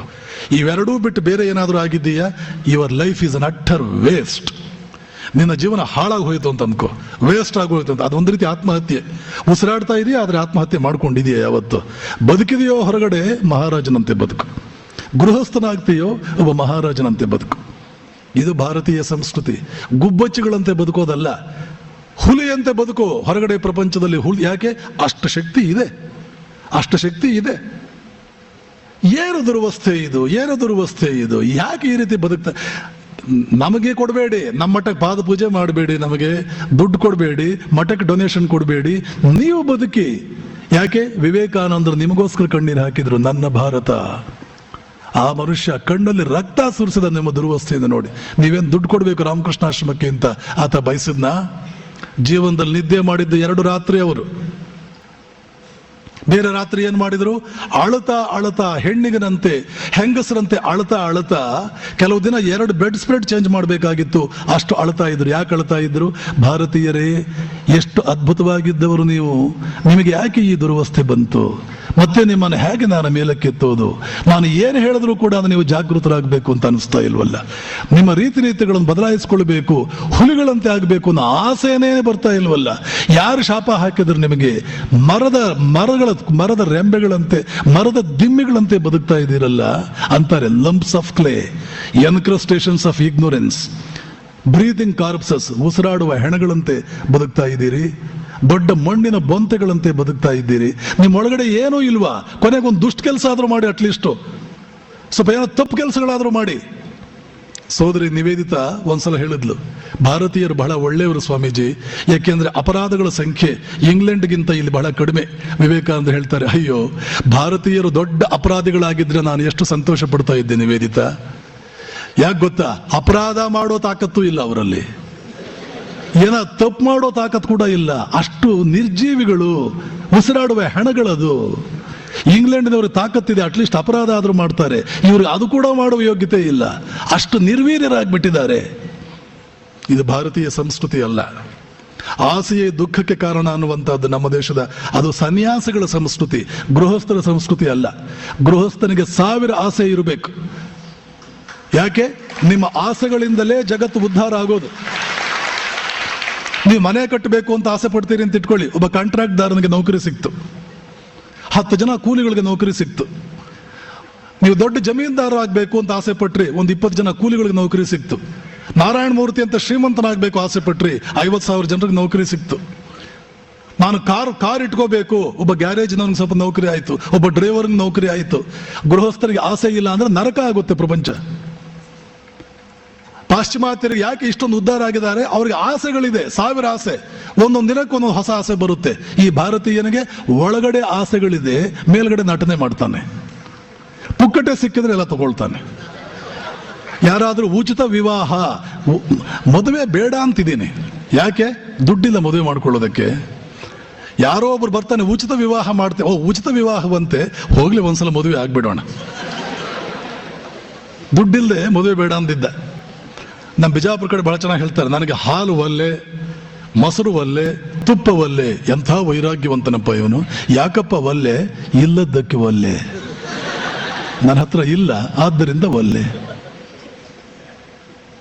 ಹಿಪೋಕ್ರಸಿ, ಆಷಾಢ ಬೋಧಿತನ, ರಾಜಾರೋಷವಾಗಿ ಭೋಗಗಳನ್ನು ಅನುಭವಿಸಿ. ನೀವು ಗೃಹಸ್ಥರು, ನೀವೇನು ಸನ್ಯಾಸಿಗಳಲ್ಲ. ಇದೆಲ್ಲ ವಿವೇಕಾನಂದರು ಹೇಳ್ತಾರೆ, ನಮ್ಮ ಗುರುಗಳು ಹೇಳ್ತಾ ಇದ್ರು, 10 ಮದುವೆ ಮಾಡ್ಕೋ, ಆದರೆ ವಿವಾಹವಾಗೋ. ರಾಜಾರೋಷವಾಗಿ ಭೋಗ ಜೀವನವನ್ನು ಅನುಭವಿಸಿ. ಯಾರು ಬೇಡ ಅಂತಾರೆ? ಇಂದ್ರ, ಭಾರತೀಯ ಸಂಸ್ಕೃತಿಯ ಪ್ರಕಾರ ಒಬ್ಬೊಬ್ಬ ಗೃಹಸ್ಥನಿಗೂ ಇರಬೇಕಾದ ಆಸೆ ಏನು ಗೊತ್ತಾ? ನಾನು ಇಂದ್ರನಾಗಬೇಕು. ಇದು ನಮ್ಮ ಸಂಸ್ಕೃತಿ ಹೇಳ್ಕೊಟ್ಟಿದ್ದು ಗೃಹಸ್ಥರಿಗೆ. ವೇದಗಳು ಅದೇ ಬರೋದು, ನಾನು ಇಂದ್ರನಾಗಬೇಕು. ಏನು ಭೋಗ? ಆ ಇಂದ್ರ ಆಸೆಯೇ ದುಃಖಕ್ಕೆ ಕಾರಣ. ಅದು ಸನ್ಯಾಸಿಗಳಿಗಿರೋ ಧರ್ಮ, ಗೃಹಸ್ಥನಿಗಿರೋ ಧರ್ಮ ಅಲ್ಲ. ಗೃಹಸ್ಥನಿಗಿರೋ, ಕೃಷ್ಣ ಹೇಳ್ತಾನೆ, ಭೋಗವ ಕಾಮವೂ ನಾನಾಗಿದ್ದೇನೆ, ಧರ್ಮ ಸಮ್ಮತವಾದ ಕಾಮ ನಾನಾಗಿದ್ದೇನೆ. ಧರ್ಮ ಅವಿರುದ್ಧ ಭೂತೇಶು ಕಾಮೋಸ್ಮಿ ಅರ್ಜುನ, ಧರ್ಮ ಸಮ್ಮತವಾದ ಕಾಮವೇ ನಾನಾಗಿದ್ದೇನೆ. ಅದು ಭಗವತ್ ಸ್ವರೂಪ. ಇದಕ್ಕಿಂತ ಹೆಚ್ಚಿಗೆ ಏನು ಹೇಳಬೇಕು? ಪರಮಾತ್ಮ ಹೇಳ್ತಾನೆ. ಆದ್ದರಿಂದ ಮೊದಲು ನಮ್ಮ ದೃಷ್ಟಿಕೋನ ಬದಲಾವಣೆ ಮಾಡ್ಕೋಬೇಕು. ಸರಳತೆ, ಸಿಂಪಲ್ ಲಿವಿಂಗು ಬೆಂಕಿಗೆ ಹಾಕಿ ಆ ಫಿಲಾಸಫಿಗಳನ್ನ. ಸರಳತೆ ಯಾವುದು ಗೊತ್ತಾ? 25 ಕಾರ್ ಇರಬೇಕು, 2 ಅರಮನೆಗಳಿರಬೇಕು, ಆವಾಗ ಗುಡಿಸಲ್ನಲ್ಲಿ ಮಲ್ಕೋಬೇಕು, ವಾಕಿಂಗ್ ಹೋಗ್ಬೇಕು.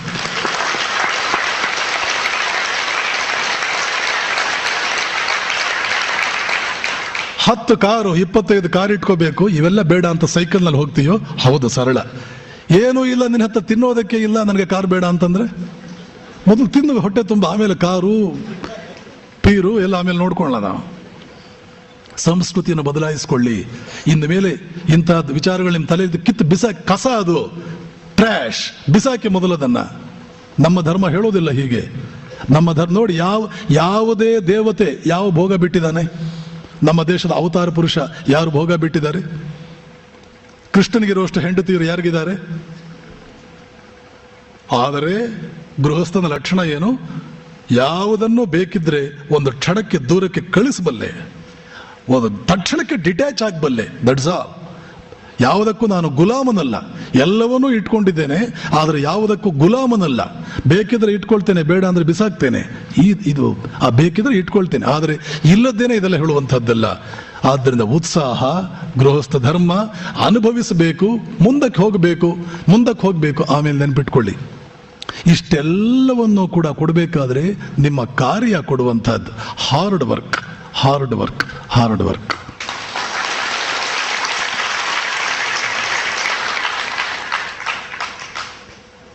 ಕಾರ್ಯ, ಕ್ರಿಯೆ, ವರ್ಕ್, ಇದು ಕೊಡದೇ ಇರತಕ್ಕಂಥದ್ದು ಏನಿದೆ ಈ ಜಗತ್ತಿನಲ್ಲಿ? ಎಷ್ಟೋ ಜನ ಭಾವಿಸ್ತಾರೆ ಕೆಲಸ ಮಾಡೋದು ಬೇಡ, ಸಕ್ಸಸ್ ಬಂದ್ಬಿಡ್ಬೇಕು. ಪಾಶ್ಚಿಮಾತ್ಯರು ಇಂಥ ಮಾತುಗಳನ್ನು ಎಷ್ಟು ಹೇಟ್ ಮಾಡ್ತಾರೆ ಗೊತ್ತಾ? ಸುಮ್ಸುನೆ ಉದ್ಧಾರ ಆಗ್ತಾರ ಅವರು? ಸುಮ್ಸುನೆ ಉದ್ಧಾರ ಆಗ್ತಾರ? ನೆಪೋಲಿಯನ್ ಹೇಳ್ತಾನೆ, success comes before work only in dictionary. Success ಅನ್ನುವಂಥದ್ದು ವರ್ಕ್ಗಿಂತ ಮುಂಚೆ ಬರೋದು ಡಿಕ್ಷನರಿನಲ್ಲಿ ಮಾತ್ರ. ಬೇರೆ ಎಲ್ಲೂ ಕೂಡ ಮೊದಲು ವರ್ಕ್ ಆಮೇಲೆ ಸಕ್ಸಸ್. ಏನೆಲ್ಲ ಕೊಡಬಲ್ಲದು? ಲಿಯನಾರ್ಡೋ ಡೆವಿಂಚಿ, ಇನ್ನೊಬ್ಬ ಪಾಶ್ಚಿಮಾತ್ಯ ಚಿಂತಕ, ಅವನು ಹೇಳ್ತಾನೆ, ದೇವರೇ ನೀನು ಈ ಜಗತ್ತಿಗೆ ಇನ್ನು ಬೇರೆ ವರ ಏನು ಕೊಡಬೇಕಾಗಿಲ್ಲ. ದೊಡ್ಡ ಚಿಂತಕ, ದೊಡ್ಡ ಜೀನಿಯಸ್ ಅವನು ಹೇಳ್ತಾನೆ, ಭಗವಂತ ಈ ಜಗತ್ತಿಗೆ ಇನ್ನು ಯಾವ ವರವನ್ನೂ ನೀನು ಕೊಡಬೇಕಾಗಿಲ್ಲ. ಈಗಾಗಲೇ ಒಂದು ದೊಡ್ಡ ವರ ಕೊಟ್ಬಿಟ್ಟಿದೀಯಾ. ಏನು ಆ ವರ? ಪ್ರಯತ್ನಕ್ಕೆ ಫಲ ಅನ್ನುವಂತಹದ್ದು, ಕಟ್ಟಿಟ್ಟ ಬುತ್ತಿ ಅನ್ನೋ ವರ ಕೊಟ್ಟಿದೆಯಲ್ಲ, ಸಾಕು, ಇನ್ನೇನು ಬೇಕಾಗಿಲ್ಲ ನಮಗೆ. ಇನ್ನು ಯಾವ ವರವೂ ಬೇಕಾಗಿಲ್ಲ. ಇಂಥದ್ದೊಂದು ನಿಯಮವನ್ನು ನೀನು ಜಗತ್ತಿನಲ್ಲಿ ಮಾಡಿದ್ದೀಯಲ್ಲ, ಇನ್ನು ಈ ಜಗತ್ತಿಗೆ ಇನ್ನೇನು ನೀವು ವರ ಕೊಡಬೇಕಾಗಿದೆ? ಇಂಥದ್ದೊಂದು ನಿಯಮ ಮಾಡಿದೀಯ ನೀನು ಪ್ರಕೃತಿಯಲ್ಲಿ. ಏನು ನಿಯಮ? ಪ್ರಯತ್ನಕ್ಕೆ ಫಲ, ಕಟ್ಟಿಟ್ಟ ಬುತ್ತಿ. ಸಾಕಲ್ಲ, ಪ್ರಯತ್ನ ಪಟ್ಟರೆ ಫಲ ಬಂದೇ ಬರುತ್ತೆ. ಆರಾಮವಾಗಿ ಪ್ರಯತ್ನ ಪಡ್ತೀನಿ, ನಾನೇನು ಸುಮ್ಮನೆ ಪ್ರಯತ್ನ ಪಡೋದಿಲ್ಲ. ಫಲ ಬಂದೇ ಬರುತ್ತೆ, ಪ್ರಯತ್ನ ಪಟ್ಟರೆ ಆಯ್ತು. ಸುಮ್ಮನೆ ಕೂತ್ಕೊಂಡು ನನಗೇನು ಬೇಡ. ಪ್ರಯತ್ನ ಪಟ್ಟರೂ ಏನೂ ಸಿಗೋದಿಲ್ಲ ಅಂದ್ರೆ ನಾನು ಕಣ್ಣೀರು ಹಾಕಬೇಕು. ಪ್ರಯತ್ನ ಪಟ್ಟರೆ ಫಲ ಕಟ್ಟಿಟ್ಟ ಬುತ್ತಿ ಅನ್ನುವಾಗ ಜಿಗಿದಾಡ್ಕೊಂಡು 24 ಗಂಟೆ ಪ್ರಯತ್ನ ಪಡ್ತೀನಿ. ಇದೆಲ್ಲ ಎಲ್ಲಿ ಹೋಯಿತು? ಈ ಭಾರತೀಯರ ತಲೆಗಳಿಗೆ ಯಾಕೆ ಇಂಥ ವಿಚಾರಗಳು ಬರೋದಿಲ್ಲ? ಇವರು ಯಾಕೆ ಇದನ್ನೆಲ್ಲ ಅರ್ಥ ಮಾಡ್ಕೊಳ್ಳೋದಿಲ್ಲ? ಪಾಶ್ಚಿಮಾತ್ಯರು ಹಾಗಾದ್ರು ಹೀಗಾದ್ರು ಅಂತ ಅವ್ರ ಹೇರ್ ಸ್ಟೈಲು, ಅವರ ಜನವರಿ 1ನೇ ತಾರೀಕು, ಅವ್ರ ಇನ್ನು ಬೇರೆ ಬೇರೆ ತಾರೀಕುಗಳು, ಕುಡಿಯೋದು, ಕುಣಿಯೋದು, ಇದನ್ನೆಲ್ಲ ಅನುಸರಿಸ್ತಾರಲ್ಲ. ಅವರು ಉದ್ಧಾರವಾಗುವ ಮಾರ್ಗಗಳನ್ನು ಕಂಡುಕೊಂಡಿದ್ದಾರೆ. ಅದನ್ನ ಯಾಕೆ ಭಾರತೀಯರು ಅನುಸರಿಸ್ತಾ ಇಲ್ಲ? ಏನಾಗಿದೆ ಈ ಭಾರತೀಯರಿಗೆ? ಲಿಯನಾರ್ಡೋ ಡೆವಿಂಚಿನ ಮಾತಿದೆ, ಪ್ರಯತ್ನಕ್ಕೆ ಫಲ ಅನ್ನುವಂಥ ವರ ಕೊಟ್ಟೆ. O Lord, thou givest us everything at the price of an effort. How great are you. Thou givest us everything. ನೀನು ಏನ್ ಬೇಕಾದ್ರೂ ಕೊಡ್ತೀಯ ನಮಗೆ at the price of an effort. ಒಂದು ಎಫರ್ಟ್ ಹಾಕಿದ್ರೆ, ಪ್ರಯತ್ನ ಹಾಕಿದ್ರೆ, ದೌ ಗಿವೆಸ್ಟ್ ಎಸ್ ಎವ್ರಿಥಿಂಗ್, ಎಲ್ಲವನ್ನೂ ಕೊಡ್ತೀಯ. How great are you. ಎಷ್ಟು ಗ್ರೇಟ್ ನೀನು ನಿಜವಾಗಲೂ ಕೂಡ. ಪ್ರಯತ್ನವೇ ಮಾಡಲ್ಲ ನಾವು. 1-2 ದಿನ ಪ್ರಯತ್ನ ಮಾಡಿದ್ರು, 3ನೇ ದಿನಕ್ಕೆ ಸಾಕಾಯ್ತು. ಯಾಕೆ? ನಾನು ಯಾರ ಮನೆಗಾದರೂ ಹೋಗಬೇಕು ಅಂದ್ರೆ ಅವ್ರ ಮನೆಯಲ್ಲಿ ನನಗೆ ವೆಲ್ಕಮ್ ಸ್ಪೀಚೇ ಮಾಡಲ್ಲ. ಅವ್ರ ಮನೆಯಲ್ಲಿ ನನಗೆ 3-4 ಹಾರಗಳೇ ಹಾಕೋದಿಲ್ಲ. ಹಾರಗಳು ಹಾಕ್ತಾರೆ, ನಿಮ್ಮನ್ನು ವೆಲ್ಕಮ್ ಮಾಡ್ತಾರೆ, ನಿಮಗೆ ಪೂರ್ಣ ಕುಂಭ ಸ್ವಾಗತನೂ ಕೊಡ್ತಾರೆ. ಯಾವಾಗ? ಒಂದು 10 ವರ್ಷ ತಡೀರಿ, ಒಂದು 5 ವರ್ಷ ತಡೀರಿ, ಒಂದು 12 ವರ್ಷ ತಡೀರಿ, 12 ವರ್ಷ ತಪಸ್ಸು ಮಾಡಿ. 12 ವರ್ಷ ತಪಸ್ಸು ಮಾಡದೆ ಈ ಜಗತ್ತಿನಲ್ಲಿ ಏನೂ ಸಿಗುವುದಿಲ್ಲ ಅಂತ ಬರೆದಿಟ್ಕೊಳ್ಳಿ. 12 ವರ್ಷ ತಪಸ್ಸು ಮಾಡದೆ ಈ ಪ್ರಪಂಚದಲ್ಲಿ ಏನೂ ಸಿಗೋದಿಲ್ಲ. ಆದರೆ 12 ವರ್ಷ ತಪಸ್ಸು ಮಾಡಿದ್ರು ನೀವು ಒಂದು ಬಯಸಿದರೆ 4 ಸಿಗುತ್ತದೆ. ನೀವು ಒಂದು ಬಯಸಿದರೆ 4 ಸಿಗುತ್ತದೆ. ಮೊದಲು ಸ್ವಲ್ಪ ತಪಸ್ಸು ಅಂತಂದ್ರೆ ಧ್ಯಾನ ಮಾಡೋದಂದೇ ಅಷ್ಟೇ ಅಲ್ಲ, ಅದು ಒಂದು ರೀತಿ ತಪಸ್ಸು. ತಪಸ್ಸು ಅಂತಂದ್ರೆ ಏನು? ಹಗಲು ಒಂದು ಜೀವನದಲ್ಲಿ ಒಂದು ಗುರಿ ಇಟ್ಕೊಳ್ಳೋದು. ಏನು ತಪಸ್ಸು ಅಂದ್ರೆ? ಇಚ್ಛಾಶಕ್ತಿ. ಮುಷ್ಟಿ ಹಿಡಿದು ನಾನು ಸಾಧಿಸಬೇಕಿದನ್ನ. ನನ್ನ ಕಣ್ಣು ಮುಂದೆ ಅರ್ಜುನನ ಕಣ್ಣಿಗೆ ಆ ಹಕ್ಕಿಯ ಕಣ್ಣು ಮಾತ್ರ ಕಾಣ್ತಿತ್ತಂತೆ. ಅರ್ಜುನನ ಕಣ್ಣಿಗೆ ನನ್ನ ಕಣ್ಣು ಮುಂದೆ ಇದು ಮಾತ್ರ ಕಾಣ್ತಾ ಇದೆ. ಏನದು? ನಾನೊಬ್ಬ ಕರೋಡ್ಪತಿ ಆಗ್ಬೇಕು, ನಾನು ಒಂದು 100 ಕೋಟಿ ಗಳಿಸ್ಬೇಕು, ಒಂದು 100 ಕೋಟಿ ನಾನು ಗಳಿಸ್ಬೇಕು. ಯಾರ ಮನೆಯಲ್ಲಿ ನೋಡಿದ್ರು ನನ್ನ ಪ್ರಾಡಕ್ಟೇ ಇರಬೇಕು. ಯಾರ ಮನೆಯಲ್ಲಿ ನೋಡಿದ್ರು ನನ್ನ ಪ್ರಾಡಕ್ಟೇ, ಯಾರ ಮನೆಯಲ್ಲಿ ನೋಡಿದ್ರು ನನ್ನ ಪ್ರಾಡಕ್ಟ್, ಯಾರ ಮನೆಯಲ್ಲಿ ನೋಡಿದ್ರು ನನ್ನ ಪ್ರಾಡಕ್ಟ್. ಇದು ಯಾವಾಗ ಆಗುತ್ತೆ ಗೊತ್ತಾ? ಮೊದಲು ಒಳ್ಳೆ ಹೆಸರು ಮಾಡಿ, ಮೊದಲು ಒಳ್ಳೆ ಹೆಸರು ಮಾಡಿ ಅಡ್ವರ್ಟೈಸ್ಮೆಂಟ್ ಕೊಡಬೇಕು. 2ನೇ ವರ್ಷ ಎಷ್ಟು ಅಡ್ವರ್ಟೈಸ್ಮೆಂಟ್ ಕೊಡಬೇಕು. ಆದರೆ ನಿಮ್ಮ ಶ್ರಮದಿಂದ ನೀವು ಕಾಲೇಜು ಹೈಸ್ಕೂಲು ಮಾಡಿದ್ರಲ್ಲ, ಯಾವುದಾದ್ರೂ ಒಂದು ವರ್ಷ ಒಂದು 4 ರ್ಯಾಂಕು ನಿಮ್ಮ ಕಾಲೇಜಿಗೆ ಬಂದ್ಬಿಡ್ತಲ್ಲ, ಆಮೇಲೆ ಅಡ್ವರ್ಟೈಸ್ಮೆಂಟ್ ಕೊಡಬೇಕಾ? ಪ್ರತಿ ವರ್ಷ ಇಷ್ಟು ಜನರನ್ನು ತಗೊಳ್ತೀವಿ, ಇಷ್ಟು ಅಪ್ಲಿಕೇಶನ್ ರಿಜೆಕ್ಟ್ ಮಾಡು, ಇಷ್ಟು ಅಪ್ಲಿಕೇಶನ್ ರಿಜೆಕ್ಟ್ ಮಾಡು. ಅಲ್ಲಿಂದ ಇಲ್ಲಿಂದ ವಿದ್ಯಾರ್ಥಿಗಳು ಬಂದು ಮುತ್ತುತ್ತಾರೆ ನಿಮ್ಮ ಕಾಲೇಜಿಗೆ. ಇಲ್ಲ, ನಾವು 100 ವಿದ್ಯಾರ್ಥಿಗಳನ್ನ ತಗೊಳ್ಳೋದು, 500 ಜನ ವಿದ್ಯಾರ್ಥಿಗಳನ್ನ ನಾವು ರಿಜೆಕ್ಟ್ ಮಾಡ್ತಾ ಇದ್ದೇವೆ. ಮೊದಲು ವಿದ್ಯಾರ್ಥಿಗಳು ಬೇಕು ಅಂತ ಅಡ್ವರ್ಟೈಸ್ಮೆಂಟ್ ಕೊಟ್ಟಿರ್ತಾರೆ, ಆಮೇಲೆ ವಿದ್ಯಾರ್ಥಿಗಳು ಬೇಡ ಅಂತ ಅವರು ತಿರಸ್ಕರಿಸ್ತಾರೆ.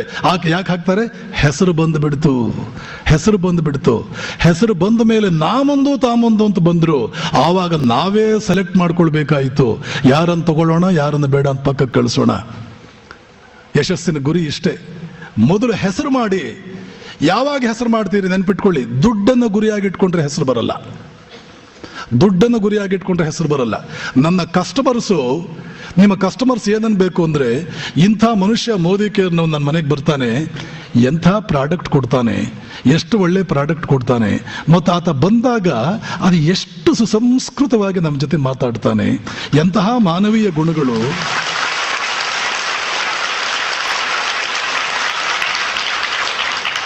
ಎಂಥ ಅದ್ಭುತವಾದಂತಹ ವ್ಯಕ್ತಿ.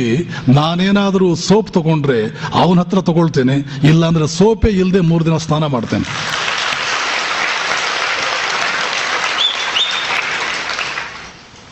ಇದನ್ನು ನಾನೇನೋ ಥಿಯರಿ ಹೇಳ್ತಾ ಇದ್ದೀನಿ ಅಂತ ಅನ್ಕೋಬೇಡಿ, ನನ್ನ ಜೀವನದಲ್ಲಿ ಹಾಗೆ ಸಾಧನೆ ಮಾಡಿದವನು ನಾನು. ಪೂರ್ವಾಶ್ರಮದಲ್ಲಿ ನಾನು ಕೂಡ ಒಂದು ರಾಷ್ಟ್ರೀಕೃತ ಬ್ಯಾಂಕಲ್ಲಿದ್ದೆ. ವಿಶೇಷವಾಗಿ ಮುದುಕರು, ಬಡವರು. ಬ್ಯಾಂಕ್ ಅಂದರೆ ಹಣಕಾಸಿನ ವ್ಯವಹಾರ.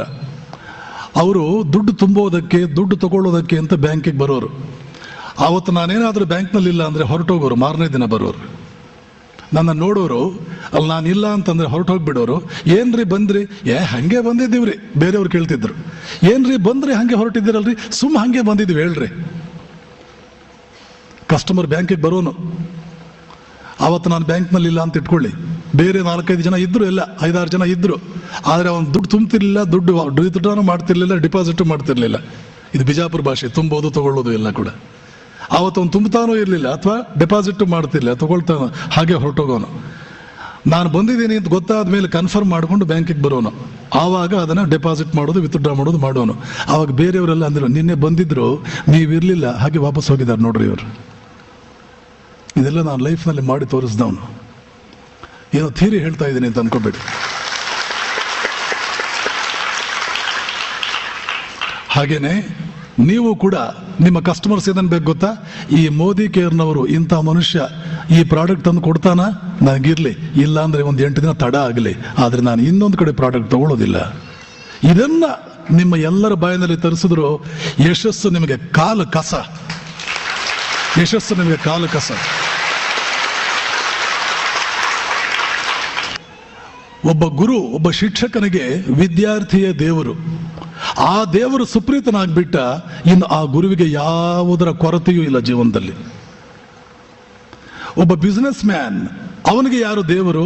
ಅವನ ಕಸ್ಟಮರೇ ದೇವರು. ಆ ದೇವರು ಸುಪ್ರೀತನಾಗ್ಬಿಟ್ಟ, ಆ ಕಸ್ಟಮರ್ ಅನ್ನೋ ದೇವರು ಸುಪ್ರೀತನಾಗ್ಬಿಟ್ಟ, ಆ ಬಿಸ್ನೆಸ್ ಮ್ಯಾನ್ಗೆ ಇನ್ಯಾವ ಕೊರತೆಯೂ ಇಲ್ಲ ಜೀವನದಲ್ಲಿ. ಒಬ್ಬ ಡಾಕ್ಟರ್ಗೆ ಪೇಷಂಟೇ ದೇವರು. ಪೇಷಂಟ್ಗಳು ಆ ಡಾಕ್ಟರ್ ಹತ್ರ ಹೋಗಿ ಸುಮ್ಮನೆ ಅವ್ರ ಕೈ ಕೊಟ್ಟು ಅವ್ರ ಕೈ ಹೀಗೆ ಹಿಡ್ಕೊಂಡ್ರೆ ಸಾಕು, ನಮ್ಮ ಕಾಯಿಲೆ ಎಲ್ಲ ಹೋಗ್ಬಿಡುತ್ತೆ ನೋಡ್ರಿ. ಅವ್ರ ಮುಖದಲ್ಲಿ ಎಂಥ ನಗೆ, ಎಂಥ ಒಂದು ಆತ್ಮೀಯತೆ, ಎಂಥ ಎಷ್ಟು ಒಳ್ಳೆಯವ್ರು, ಏನಪ್ಪ ಚೆನ್ನಾಗಿದೆಯಾ ಅಂತ ಒಂದು ವಾಕ್ಯ ಬರುತ್ತೆ ಅವ್ರ ಬಾಯಿನಲ್ಲಿ. ಆ ಕೇಳ್ಬಿಟ್ರೆ ಕಾಯಿಲೆನೇ ಹೋಗ್ಬಿಡುತ್ತೆ ನೋಡಿ. ಪೇಷಂಟ್ ಅನ್ನುವಂತಹ ದೇವರನ್ನು ಈ ಡಾಕ್ಟರ್ ಮೆಚ್ಚಿಸಿದಾನ, ಇನ್ನು ಆ ಡಾಕ್ಟರ್ಗೆ ಯಾವ ಕೊರತೆಯೂ ಇಲ್ಲ. ನಿಮ್ಮ ಡಾಕ್ಟ್ರು, ನಿಮ್ಮ ದೇವರುಗಳು ನಿಮ್ಮ ಕಸ್ಟಮರ್ಸ್. ಈ ದೇವರನ್ನು ನೀವು ಸುಪ್ರೀತಗೊಳಿಸಿದ್ರೆ ಸಾಕು. ಆಮೇಲೆ ಉತ್ಸಾಹದಿಂದ ಹೋಗ್ತಾ ಇದ್ದೀರಿ. ನಮ್ಮ ಭಾರತೀಯರಿಗೆ ಆರಂಭ ಶೂರತ್ವ, ಉತ್ಸಾಹದಿಂದ ಹೋಗ್ತಾ ಇರ್ತಾರೆ. ಮಧ್ಯೆ ಏನಾದರೂ ಒಂಚೂರು ಅವಮಾನವಾಯಿತು, ಯಾಕೆ ಮನೆ ಮನೆಗೂ ನೀವು ಹೋಗ್ತೀರಿ, ಹೋಗ್ರಿ ನೀವು ಮಾಡೋದಕ್ಕೆ ಬೇರೆ ಕೆಲಸ ಇಲ್ಲ ಅಂತ ಯಾರು ಅಂದ್ಬಿಡ್ತಾರೆ. ಅಲ್ಲ, ಅವರು ನಿಮಗಿಂತ 5 ರೂಪಾಯಿ ಕಡಿಮೆ ಕೊಡ್ತಾರೆ, ಮತ್ತೆ ನಿಮ್ದು ಯಾಕೆ 5 ರೂಪಾಯಿ ಜಾಸ್ತಿ ಅಂತ ಅಂದ್ಬಿಡ್ತಾರೆ. ನಿಮ್ಗೆ ಆವಾಗಲೇ ಅದು ತಲೆನೋವಾಗುತ್ತೆ. ಹೀಗೆ ಯುದ್ಧವನ್ನು ಗೆಲ್ಲುವುದಕ್ಕೆ ಹೊರಟಾಗ ಚೆನ್ನಾಗಿ ನೆನ್ಪಿಟ್ಕೊಳ್ಳಿ, ಇದು ಹೋರಾಟ, ಜೀವನ ಹೋರಾಟ. ಹೋರಾಟ ಅಂತಂದ್ರೆ ಏನು? ಆರ್ಡ್ಸ್ ವಿರುದ್ಧವಾಗಿ ಕೆಲಸ ಮಾಡೋದು.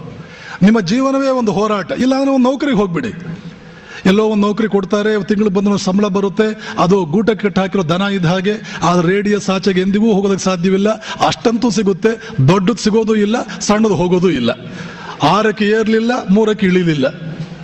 ಆದ್ರೆ ಇದು 6 ಕೋಟಿ ಮಾಡುವ ಕೆಲಸಕ್ಕೆ ಬಂದಿದ್ದೀರಿ.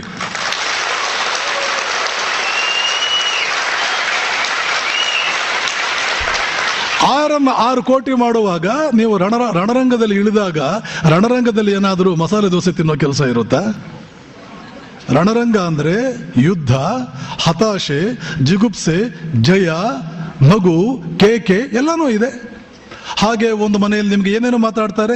ಇನ್ನೊಮ್ಮೆ, ಸರ್ ಹೋದ್ಸಲ ಒಂದು ಪ್ರಾಡಕ್ಟ್ ಕೊಟ್ಟಿದ್ರಲ್ಲ ಬ್ಯೂಟಿಫುಲ್, ಈ ಸಲ ಹೋದ್ಸಲ ಕೊಟ್ಟಿದ್ರಲ್ಲ ಆದ್ರೆ 10 ಟೈಮ್ಸ್ ಆ ಪ್ರಾಡಕ್ಟ್ ಕೊಡಿ ಅಂತ ಇನ್ನೊಂದು ಮನೇಲಿ ಅಂತಾರೆ.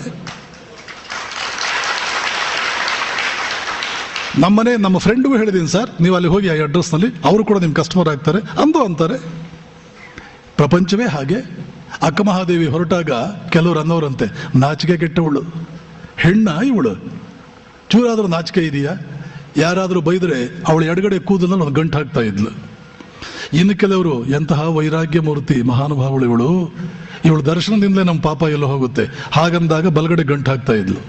ಸಾಯಂಕಾಲ ದೇವಸ್ಥಾನಕ್ಕೆ ಬಂದು ನೋಡಿದ್ರೆ ಈ ಕಡೆ 10 ಗಂಟು, ಈ ಕಡೆ 10 ಗಂಟು, ಈಕ್ವೇಶನ್ ಕರೆಕ್ಟ್, ಅಕೌಂಟ್ ಬ್ಯಾಲೆನ್ಸ್ ಆಯ್ತು. ನೆನಪಿಟ್ಕೊಳ್ಳಿ, ಮಹತ್ತರವಾದ ಕಾರ್ಯ ಮಾಡಬೇಕು ಅಂತ ಹೊರಟಾಗ, ಸಾಧನೆ ಮಾಡಬೇಕು ಅಂತ ಹೊರಟಾಗ, ನಿಮಗೆ ಬೈಯೋರು 10 ಜನ, ಪೂಜೆ ಮಾಡೋರು 10 ಜನ ಕರೆಕ್ಟ್ ಆಗಿ ಇರ್ತಾರೆ.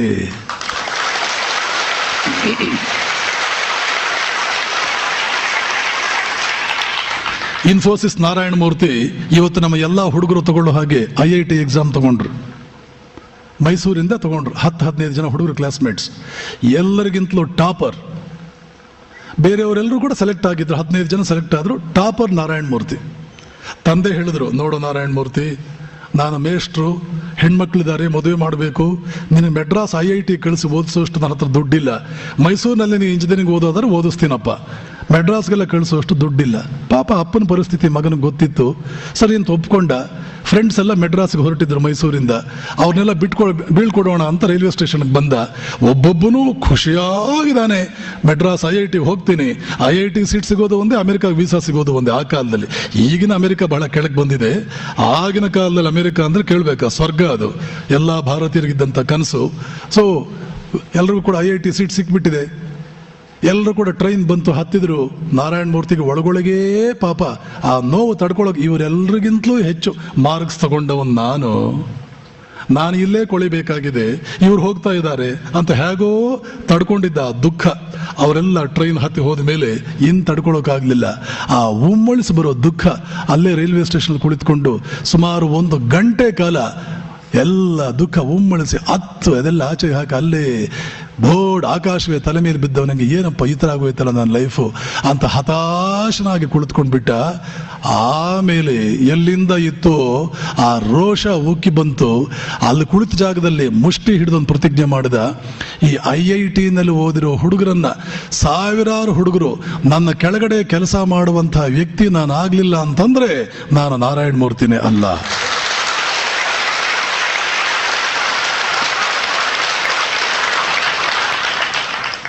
ನಾರಾಯಣ ಮೂರ್ತಿ ಕೆಳಗಡೆ ಸಾವಿರಾರು ಜನ IIT ಪ್ರಾಡಕ್ಟ್ಸ್ ನಮಸ್ಕಾರ ಮಾಡಿ ಸಂಬಳ ತಗೊಂಡು ಪಾದ ಪೂಜೆ ಮಾಡಿ ಅವರನ್ನು ದೇವರಂತೆ ನೋಡ್ತಾ ಇದ್ದಾರೆ. ನಾರಾಯಣ ಮೂರ್ತಿ ಈ ಮಟ್ಟಕ್ಕೆ ಏರಬೇಕಾದ್ರೆ ಅವರಿಗೆ ಸಿಕ್ಕಿದಂತಹ ದೊಡ್ಡ ಕಾರಣ ಏನು? ಹತಾಶೆ, ಅವಮಾನ, ಜಿಗುಪ್ಸೆ, ಈ ಮೂರು ಕೂಡ ಅವರನ್ನು ಆ ಮಟ್ಟಕ್ಕೆ ಏರಿಸ್ತು.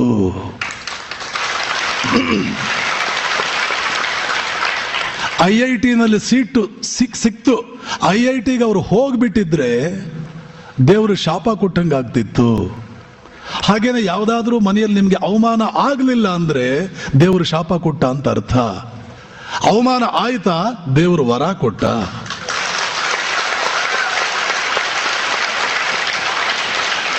ಯಾಕೆ? ನಾರಾಯಣ ಮೂರ್ತಿಗೆ ಆದ ಅವಮಾನ, ನಾರಾಯಣ ಮೂರ್ತಿಗೆ ಆದ ನಿರಾಸೆ, ಅವ್ರಿಗಾದ ಜಿಗುಪ್ಸೆ, ಅವ್ರಿಗೆ ಬಂದ ಕಣ್ಣೀರು ಇವೆಲ್ಲ ಇಲ್ಲದೆ ಹೋಗಿದ್ದಿದ್ರೆ ಇವತ್ತು ಇಂಥ ನಾರಾಯಣ ಮೂರ್ತಿ ಸಿಗ್ತಿರ್ಲಿಲ್ಲ ನಮಗೆ, ಇಂಥ ನಾರಾಯಣ ಮೂರ್ತಿ ಆಗ್ತಿರ್ಲಿಲ್ಲ. ಅವರ ಅವಮಾನವೇ, ಅವರ ಜಿಗುಪ್ಸೆಯೇ ಅವರನ್ನು ಈ ಮಟ್ಟಕ್ಕೆ ಏರಿಸ್ತು. ಆದ್ದರಿಂದ ನೆನಪಿಟ್ಕೊಳ್ಳಿ, ಒಂದು ಮನೆಯಲ್ಲಿ ಅವಮಾನ ಆಯ್ತಾ, ಒಬ್ಬ ಸಣ್ಣ ನಾರಾಯಣ ಮೂರ್ತಿ ಹುಟ್ಕೊಳ್ತಾ ಇದ್ದಾನೆ ಒಳಗಡೆ.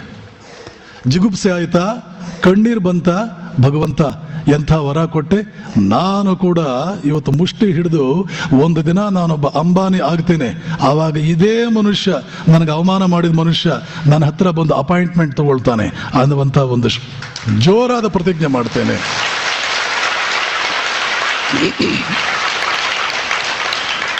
ಆದ್ದರಿಂದ ನೆನಪಿಟ್ಕೊಳ್ಬೇಕು, ಸ್ವಾಮಿ ವಿವೇಕಾನಂದರು ಅವರೆಲ್ಲ ಏನು ಹೇಳ್ತಾರೆ, ಎಲ್ಲಿ ಹೋರಾಟ ಇದೆಯೋ, ಎಲ್ಲಿ ಹೋರಾಟ ಇದೆಯೋ ತನ್ನನ್ನು ಕೆಳಕ್ಕೆ ಒತ್ತಿ ಅದುಮಿ ಸಾಯಿಸ್ಬಿಡ್ಬೇಕು ಅನ್ನುವಂಥ ಪರಿಸ್ಥಿತಿಯಲ್ಲೂ ಕೂಡ ಅವುಗಳನ್ನೆಲ್ಲ ಮೀರಿ ನಿಂತವನು ಒಂದು ದಿನ ಧೀರನಾಗ್ತಾನೆ.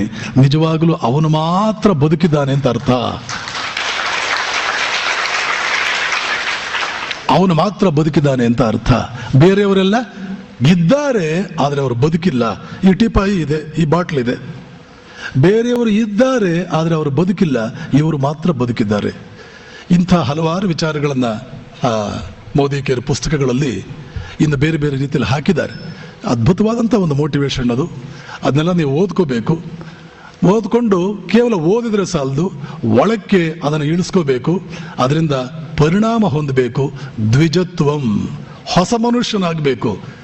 ಎಷ್ಟು ಸಲ ಹೊಸ ಮನುಷ್ಯನಾಗಬೇಕು? ಪ್ರತಿನಿತ್ಯ ಹಾಸಿಗೆಯಿಂದ ಬೆಳಗ್ಗೆ ಎದ್ದಾಗ ಒಬ್ಬ ಹೊಸ ಮನುಷ್ಯ ಎದ್ದು ಬರಬೇಕು. ಪ್ರತಿನಿತ್ಯವೂ ಕೂಡ ಒಬ್ಬ ಹೊಸ ಮನುಷ್ಯ ಎದ್ದು ಬರಬೇಕು. ನೆನ್ನೆಯವರೆಗೆ ಆಗಿರ್ತಕ್ಕಂತಹ ಜೀವನ ನಾನು ಲೆಕ್ಕಕ್ಕೆ ಇಟ್ಕೊಳ್ಳೋದಿಲ್ಲ. ನೆನ್ನೆಯವರೆಗೆ ಏನಾಯ್ತು ಆಯ್ತು, ಇವತ್ತಿನಿಂದ ನಾನೊಬ್ಬ ಹೊಸ ಮನುಷ್ಯ, ಹೊಸ ಅನುಭವಗಳನ್ನು ಪಡ್ಕೊಳಕ್ ಹೋಗ್ತೇನೆ, ಸಾಧಿಸ್ತೇನೆ, ಜೀವನದಲ್ಲಿ ಸಾಧಿಸ್ತೇನೆ. ಹೀಗೆ ಯೋಚನೆ ಮಾಡ್ತಿರೋ ಅಂಥವರು ಹೀರೋಸ್, ಅಂಥವರು ಜಗತ್ತಿನ ಹೂವುಗಳು. ಇಂಥವರನ್ನ ನಿರ್ಮಾಣ ಮಾಡಬೇಕಾದ್ದೇ ಭಾರತೀಯ ಸಂಸ್ಕೃತಿ. ಆ ತೈತ್ರೇಯ ಉಪನಿಷತ್ತಿನಲ್ಲಿ ಹೀಗೆಲ್ಲ ಮನುಷ್ಯ ಶಕ್ತಿಗಳ ಅದ್ಭುತವಾದ ಒಂದು ವರ್ಣನೆ ಕೊಟ್ಟು ಹೇಳುತ್ತೆ. ಅದು ಕೊನೆಗೆ, ಮನುಷ್ಯ ಇಷ್ಟೆಲ್ಲ ಸಾಧಿಸಬಲ್ಲೆ ನೀನು, ಇನ್ನು ಯೋಚನೆ ಮಾಡು ಎಲ್ಲಿ ಹೋಗಿ ಮುಟ್ಟಬೇಕು ಅಂತ ನೀನು ಯೋಚನೆ ಮಾಡು. ಹೀಗಾಗಿ ಅದೇ ಭಾರತೀಯ ಸಂಸ್ಕೃತಿ. ನಿಮ್ಮ ಮುತ್ತಾತನ ಮುತ್ತಾತಂದ್ರೆ ಇದನ್ನೆಲ್ಲ ಬರೆದವರು, ಅವರೆಲ್ಲ ಹಾಗೆ ಸಾಧನೆ ಮಾಡಿದ್ದವರು. ಅದ್ಭುತವಾದ ಸಾಧನೆ ಭಾರತೀಯರ ಸಾಧನೆ, ಅಂತಿಂತ ಸಾಧನೆ ಅಲ್ಲ.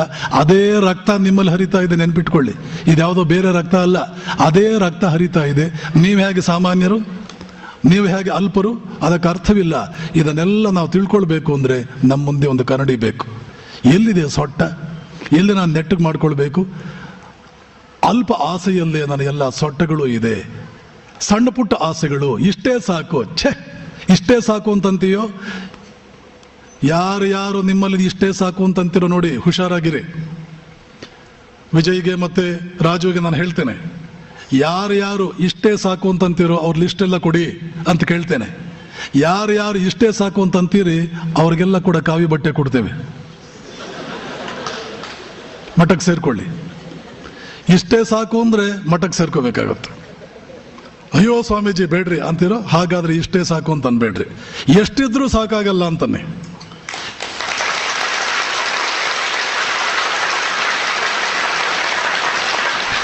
ಕೆಲವು ಪ್ರಶ್ನೆನ ಅವರು ಉತ್ತರ ಕೊಡ್ತಾರೆ. ನಿಮ್ಮ ಏನಾದರೂ ಮನಸ್ಸಿನ ಒಳಗಡೆ ಇರೋ ಪ್ರಶ್ನೆ ಇದ್ರೆ ಕೇಳ್ಬೋದು. ಯಾರು ಕೇಳ್ತೀರಾ? ಸ್ವಾಮೀಜಿ, ನಿಮ್ಮ ಚರಣಗಳಿಗೆ ಪಾದ ನಮಸ್ಕಾರ. ನನ್ನ ಪ್ರಶ್ನೆ, ಆಧ್ಯಾತ್ಮಿಕ ಜೀವನ ಹಾಗೂ ನಿಜ ಜೀವನದಲ್ಲಿ ಎರಡು ಸಮ್ಮಿಳಿತ ಮಾಡಿಕೊಂಡು ಜೀವನ ಹೇಗೆ ನಡೆಸೋದು? ಒಂದು, ಆಧ್ಯಾತ್ಮಿಕ ಚಿಂತನೆ ಇರೋರು ಇದುವರೆಗೂ ಯಾವ ಮಾರ್ಗ ಸೂಚಿಯನ್ನು ನಮ್ಮ ನಿತ್ಯ ಜೀವನದಲ್ಲಿ ತಿಳಿಸಿದ್ದಾರೆ, ಅದು ನನಗೆ ತಿಳಿಸ್ಬೇಕಾಗಿದೆ. ಆಧ್ಯಾತ್ಮ ಜೀವನ ಮತ್ತು ನಿಜ ಜೀವನ ಇವೆರಡನ್ನು ಒಟ್ಟಿಗೆ ಸೇರಿಸಿ ಒಂದು ಜೀವನ ಪದ್ಧತಿಯನ್ನು ನಮ್ಮ ದೇಶದ ಮಹಾತ್ಮರು ನಿರ್ಮಾಣ ಮಾಡಿದ್ದಾರೆ. ಅದನ್ನೇ ನಾವು ಕರ್ಮಯೋಗ ಅಂತ ಕರಿತೇವೆ. ಕರ್ಮ ಮಾಡ್ತಾ ಇರಬೇಕು, ಜೊತೆಗೆ ಅದು ಯೋಗವೂ ಆಗಿರಬೇಕು. ಕರ್ಮ ಮಾಡ್ತಾ ಇರಬೇಕು ಅಂದರೆ ಏನು? ಪ್ರತಿನಿತ್ಯದ ಸಂಸಾರವೂ ನಡೆಸ್ಕೊಂಡು ಹೋಗ್ತಾ ಇರಬೇಕು. ಹೆಂಡತಿ ಮಕ್ಕಳು ಇರ್ತಾರೆ, ನೌಕರಿ ಮಾಡ್ತೀರಿ ಅಥವಾ ಉದ್ದಿಮೆ ಮಾಡ್ತೀರಿ, ಏನನ್ನೂ ಬಿಟ್ಟಿಲ್ಲ, ಎಲ್ಲವನ್ನೂ ಮಾಡ್ತಾ ಇದ್ದೀರಿ. ಆದರೆ ಅದರ ಜೊತೆಗೆ ನಿಮ್ಮ ಆತ್ಮ ಜಾಗೃತವೂ ಆಗ್ತಾ ಇರಬೇಕು. ಅಂಥದ್ದೊಂದು ಜೀವನ ಪದ್ಧತಿ ನಮ್ಮಲ್ಲಿದೆ. ಅದನ್ನೇ ನಾವು ಕರ್ಮಯೋಗ. ಕೃಷ್ಣ ಭಗವದ್ಗೀತೆಯಲ್ಲಿ ಹೆಚ್ಚು ಒತ್ತು ಕೊಟ್ಟಿದ್ದು ಅದಕ್ಕೆ. ಯಾಕೆಂದ್ರೆ ಯಾವುದೇ ಸಮಾಜದಲ್ಲಿ 99% ಗೃಹಸ್ಥರೇ ಇರ್ತಾರೆ, 1% ಕೂಡ ಸನ್ಯಾಸಿಗಳಿರಲ್ಲ. ಆದ್ದರಿಂದ ಎಲ್ಲ ಬಹುಜನರಿಗೆ ಅನ್ವಯಿಸುವಂತಹ ಧರ್ಮವನ್ನೇ ಹೇಳಬೇಕಾಗುತ್ತೆ ಸಾರ್ವತ್ರಿಕವಾಗಿ ಹೇಳುವಾಗ. ಅರ್ಜುನ ಕೂಡ ಹೇಳಿ ಕೇಳಿ ಒಬ್ಬ ರಾಜ ಉದ್ಧಾರವಾಗುವಂತಹ ಮಾರ್ಗ ಯಾವುದು ಅಂದ್ರೆ ಏನು? ಬಹಳಷ್ಟು ಕೆಲಸ ಕಾರ್ಯಗಳಿರುತ್ತೆ ರಾಜ ಅಂತಂದ್ರೆ. ಒಬ್ಬ DC-ಗೆ ಎಷ್ಟು ಕೆಲಸ, ಇನ್ನು ರಾಜನಿಗೆ ಎಷ್ಟು, ಅಷ್ಟು ಕೆಲಸಗಳ ನಡುವೆಯೂ ಕೂಡ ನೀನು ಯೋಗಿಯಾಗಬೇಕು ಅಂದ್ರೆ ಏನ್ ಮಾಡಬೇಕು ಅನ್ನುವಂತಹದ್ದೇ ಕರ್ಮಯೋಗ. ಕೃಷ್ಣ ಗೀತೆಯಲ್ಲಿ ಅದನ್ನು ಬಹಳ ಚೆನ್ನಾಗಿ ಹೇಳಿದ್ದಾನೆ. ಅದು ಕರ್ಮಯೋಗಕ್ಕೆ ಸಂಬಂಧಪಟ್ಟಂತ ವಿವರಗಳು ನೀವು ತಿಳ್ಕೊಳ್ಬೇಕು ಅಂತಂದ್ರೆ ಇಷ್ಟು. ಏನದು? ಗಮನವನ್ನೆಲ್ಲ ಕೆಲಸದ ಕಡೆ ಕೊಡಿ. ಯಾಕೆ? ಕೆಲಸವೂ ಒಂದೇ, ಧ್ಯಾನವೂ ಒಂದೇ. ಪೂರ್ತಿ ಕೆಲಸವನ್ನು ಅದರ ಕಡೆ ಕೊಡಿ. ಮತ್ತು ಕೆಲಸವನ್ನು ಪ್ರೀತಿಸಿ. ಕೆಲಸದ ಬಗ್ಗೆ ಬೇಜಾರು ಪಟ್ಕೋಬೇಡಿ. ಯಾರು ಬೇಜಾರು ಪಟ್ಕೊಂಡು ದೇವ್ರ ಪೂಜೆ ಮಾಡ್ತಾರೋ ಅವ್ರಿಗೆ ದೇವರ ಅನುಗ್ರಹ ಆಗುತ್ತಾ? ಇಲ್ಲಿ ಕೆಲಸವೇ ದೇವರ ಪೂಜೆ. ಆದ್ದರಿಂದ ಕೆಲಸವನ್ನ ಮೈ ಮರೆತು, ಟೈಮಿಂಗ್ಸ್ ಇಲ್ಲದೆ, ಮೈ ಮರೆತು ಇಷ್ಟು ಟೈಮಿಂದ ಇಷ್ಟು ಟೈಮು ಅಂತಿಲ್ಲದೆ ಖುಷಿಯಾಗ್ತಾ ಇರುತ್ತೆ ನಾನು ಕೆಲಸ ಮಾಡಿದ್ರೆ. ಶಿವರಾಮ್ ಕಾರಂತರು ಯಾರೋ ಕೇಳಿದ್ರು, ಇಷ್ಟೆಲ್ಲ ಬರೆದ್ರಲ್ಲ ಹೇಗೆ ಸಾಧ್ಯವಾಯಿತು? ನಾನು ಏನೋ ಬಹಳ ಬರಿಬೇಕು ಅಂತ ಬರೀಲಿಲ್ಲ, ಬರಿತಾ ಇದ್ರೆ ನನಗೆ ಖುಷಿಯಾಗ್ತಾ ಇರುತ್ತೆ. ಖುಷಿಯಾಗೋ ಕೆಲಸ ಎಷ್ಟು ಮಾಡಿದ್ರೂ ಸುಸ್ತಾಗಲ್ಲ, ಬೇಜಾರಾಗಲ್ಲ. ಬರಿತಾ ಹೋದೆ ಅವೆಲ್ಲ ಪುಸ್ತಕಗಳಾದವು. ಥಾಮಸ್ ಆಲ್ವಾ ಎಡಿಸನ್ ಒಂದು ದಿನಕ್ಕೆ 20 ಗಂಟೆ ಲ್ಯಾಬೊರೇಟರಿನಲ್ಲಿ ಇರ್ತಿದ್ದ. ಯಾಕೆ? ನನಗೆ ಖುಷಿ ಆಗ್ತಾ ಇರುತ್ತೇನು, ಇದನ್ನ ಎಕ್ಸ್ಪೆರಿಮೆಂಟ್ಸ್ ಮಾಡ್ತಾ. ಹಾಗೆಯೇ ನೀವು ಕೂಡ ಕೆಲಸವನ್ನು ಪ್ರೀತಿಸಿ. ಅದನ್ನು ಹೇಗೆ ಪ್ರೀತಿಸೋದು? ಅದರಿಂದ ಹಣ ಬರುತ್ತೆ, ಅದರಿಂದ ಕೀರ್ತಿ ಬರುತ್ತೆ, ಅದರಿಂದ ಗೌರವ ಬರುತ್ತೆ. ಯಾಕೆ ಹಾಗಾದ್ರೆ ಪ್ರೀತಿ ಮಾಡಬಾರ್ದು? ಯಾವುದರಿಂದ ನಮಗೆ ಹಣ ಬರುತ್ತೆ, ಗೌರವ ಬರುತ್ತೆ, ಕೀರ್ತಿ ಬರುತ್ತೆ, ಸ್ಥಾನಮಾನ ಬರುತ್ತೆ, ನೂರಾರು ಜನರ ಪರಿಚಯ ಆಗುತ್ತೆ, ಅವರಲ್ಲಿ ಎಂತೆಂಥ ದೊಡ್ಡವರೂ ಇರ್ತಾರೆ, ಅಷ್ಟು ಜನರ ಸಂಪರ್ಕ ಸಿಗುತ್ತೆ. I am meeting the whole society, ಇಡೀ ಸೊಸೈಟಿ ನಾನು ಮೀಟ್ ಮಾಡ್ತಾ ಇದ್ದೇನೆ. ಒಬ್ಬೊಬ್ಬರು ಒಂದೊಂದು ಥರ ಇರ್ತಾರೆ, ವೆರೈಟಿ ಆಫ್ ಎಕ್ಸ್ಪೀರಿಯನ್ಸ್ಗಳಾಗ್ತಾ ಇರುತ್ತೆ. ಒಬ್ಬ ಸಿಡುಕ ಇರ್ತಾನೆ, ಒಬ್ಬ ಒಳ್ಳೆಯವನು ಇರ್ತಾನೆ, ಎಂತೆಂಥ ಜನರು ಕೂಡ ಅನುಭವ ಹೇಗೋ ಎಷ್ಟೋ ಚೆನ್ನಾಗಿರುತ್ತೆ. Meeting people is A great job. ಜನರನ್ನು ಮೀಟ್ ಮಾಡೋದು ಎಂಥ ಆನಂದ ಅದು. ಜನರನ್ನು ಮೀಟ್ ಮಾಡ್ತಾ ಹೋಗೋದು ಎಂಥ ಆನಂದ. ಮತ್ತೆ ನೀವು ಬಹಳ ಪ್ರೀತಿಯಿಂದ ಪೊಲೈಟ್ ಆಗಿ ಅವರಲ್ಲಿ ಆಸಕ್ತಿ ಇಟ್ಕೊಂಡು ಅವ್ರ ಜೊತೆ ಮಾತನಾಡೋಕೆ ಹೊರಟ್ರೆ ಬೇಗ ಫ್ರೆಂಡ್ಸ್ ಆಗಿಬಿಡ್ತಾರೆ ಅವರು. What A beauty of an experience. ಇಷ್ಟೆಲ್ಲ ಜೀವನದಲ್ಲಿ ಅವಕಾಶಗಳಿರುವಾಗ ಅದನ್ನ ಯಾಕೆ ಪ್ರೀತಿ ಮಾಡಬಾರ್ದು? ಪ್ರೀತಿಸಿ. ಆದ್ದರಿಂದ ಮನಸ್ಸನ್ನೆಲ್ಲ ಪ್ರೀತಿಸೋದ್ರಿಂದ ಅದರಲ್ಲಿ ಇಡೀ ಕೆಲಸವನ್ನು ಮಾತ್ರ ಮಾತ್ರ ಗಮನದಲ್ಲಿ ಇಟ್ಕೊಳ್ಳಿ, ಬೇರೆ ಏನನ್ನು ಯಾಕೆ ಬೇರೆ ಏನನ್ನಾದರೂ ಗಮನದಲ್ಲಿ ಇಟ್ಕೊಂಡ್ರೆ ಕೆಲಸದ ಮೇಲೆ ಪ್ರೀತಿ ಬರಲ್ಲ. ನಿಮ್ಮ ಮೋದಿ ಕೇರ್ ಸಂಬಂಧಪಟ್ಟಂತೆ ಅಥವಾ ನೀವು ಯಾವುದೇ ಒಂದು ಬಿಸ್ನೆಸ್ ಮ್ಯಾನ್ ಅದಕ್ಕೆ ಸಂಬಂಧಪಟ್ಟಂತೆ pleasing the customer is the only business you have got. 10 ಇಟ್ಕೋಬೇಡಿ, ಯಾವುದೂ ಆಗಲ್ಲ, ಒಂದೇ ಒಂದು ಇಟ್ಕೊಳ್ಳಿ. ಏನು? I must please my customer. And are you pleasing your customer? Automatically the number of customers will increase. Automatically no customer will leave you and switch over his loyalty to any other person. ಒಬ್ಬನು ಕಳೆದು ಹೋಗಲ್ಲ, ದಿನೇ ಜಾಸ್ತಿ ಆಗ್ತಾ ಇರ್ತಾರೆ. ಮತ್ತೆ ಅದಕ್ಕಿಂತ ಹೆಚ್ಚಿಗೆ ಪ್ಲೀಸ್ ಯುವರ್ ಕಸ್ಟಮರ್. ಯಾವಾಗ ನೀವು ಪ್ಲೀಸ್ ಮಾಡ್ತೀರಿ? ಕ್ವಾಲಿಟಿನಲ್ಲಿ ಮೋಸ ಮಾಡಕ್ ಹೋಗ್ಬೇಡಿ. ನಿಮ್ಮ ಡೀಲಿಂಗ್ಸ್ ಅಲ್ಲಿ ಪೊಲೈಟ್ ಆಗಿರಿ. ದೇವರಲ್ವಾ ಅವನು? ಅವನಿಂದ ತಾನೇ ನಿಮ್ಮ ಅಸ್ತಿತ್ವ. ನಿಮ್ಮ ವರ್ಕು, ನಿಮ್ಮ ಕಸ್ಟಮರ್ ನಿಮ್ಮ ದೇವರುಗಳಿದ್ದ ಹಾಗೆ. ನಿಮ್ಮ ಕಸ್ಟಮರ್ ನಿಮ್ಮ ದೇವರು. ಒಂದು ವೇಳೆ ಅವನೇ ಬೇಜಾರು ಮಾಡ್ಕೊಂಡು ಮತ್ತೊಂದು, ಓಕೆ ಸರ್, ಓಕೆ, ದಟ್ ನೀವು ಕಳ್ಕೊಳ್ಳೋದು ಏನಿದೆ? ಒಬ್ಬ ಇಲ್ಲಿ ಯಾರೋ ಮತ್ತೇನೋ ಬೇಜಾರು ಮಾಡಿಕೊಂಡು ನೀವು 10 ಜನ ಲೈಫ್ ಲಾಂಗ್ ಫ್ರೆಂಡ್ಸ್ ಸಿಗ್ತಾರೆ. ಸೊ ಹೀಗಾಗಿ ಈ ಕಡೆ ಕೆಲಸವನ್ನೇ ಸಂಪೂರ್ಣವಾಗಿ ಮನಸ್ಸು ಕೊಟ್ಟು ಯಾರನ್ನು ಉದ್ದೇಶಿಸಿ ಕೆಲಸ ಮಾಡ್ತಾ ಇದ್ದೀವೋ ಅವನೇನಾದರೂ ಸಂತೃಪ್ತನಾದರೆ ಅದು ಆಧ್ಯಾತ್ಮಿಕ ಜೀವನವೇ. ರೋಗಿ ಸಂತೃಪ್ತನಾದರೆ ಡಾಕ್ಟರ್ ಬೇರೆ ಪೂಜೆ ಮಾಡಬೇಕಾದ ಅವಶ್ಯಕತೆ ಇಲ್ಲ. ವಿದ್ಯಾರ್ಥಿ ತೃಪ್ತನಾದರೆ ಮೇಷ್ಟ್ರಾದವನು ಧ್ಯಾನ ಮಾಡೋ ಅವಶ್ಯಕತೆ ಇಲ್ಲ. ಕಸ್ಟಮರ್ ಪ್ಲೀಸ್ ಆದರೆ ಬಿಸ್ನೆಸ್ ಮ್ಯಾನ್ ಆದವನು ಬೇರೆ ಇನ್ಯಾವುದೇ ಕೂಡ ಆಧ್ಯಾತ್ಮಿಕ ಪ್ರಕ್ರಿಯೆಯಲ್ಲಿ ತೊಡಗಬೇಕಾದ ಕಾರಣ ಇಲ್ಲ. Here you are achieving both.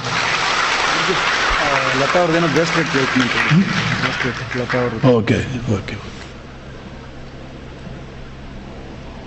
ಹೀಗಾಗಿ ಎರಡನ್ನೂ ಕೂಡ ನೀವು ಸಾಧಿಸಬಹುದು.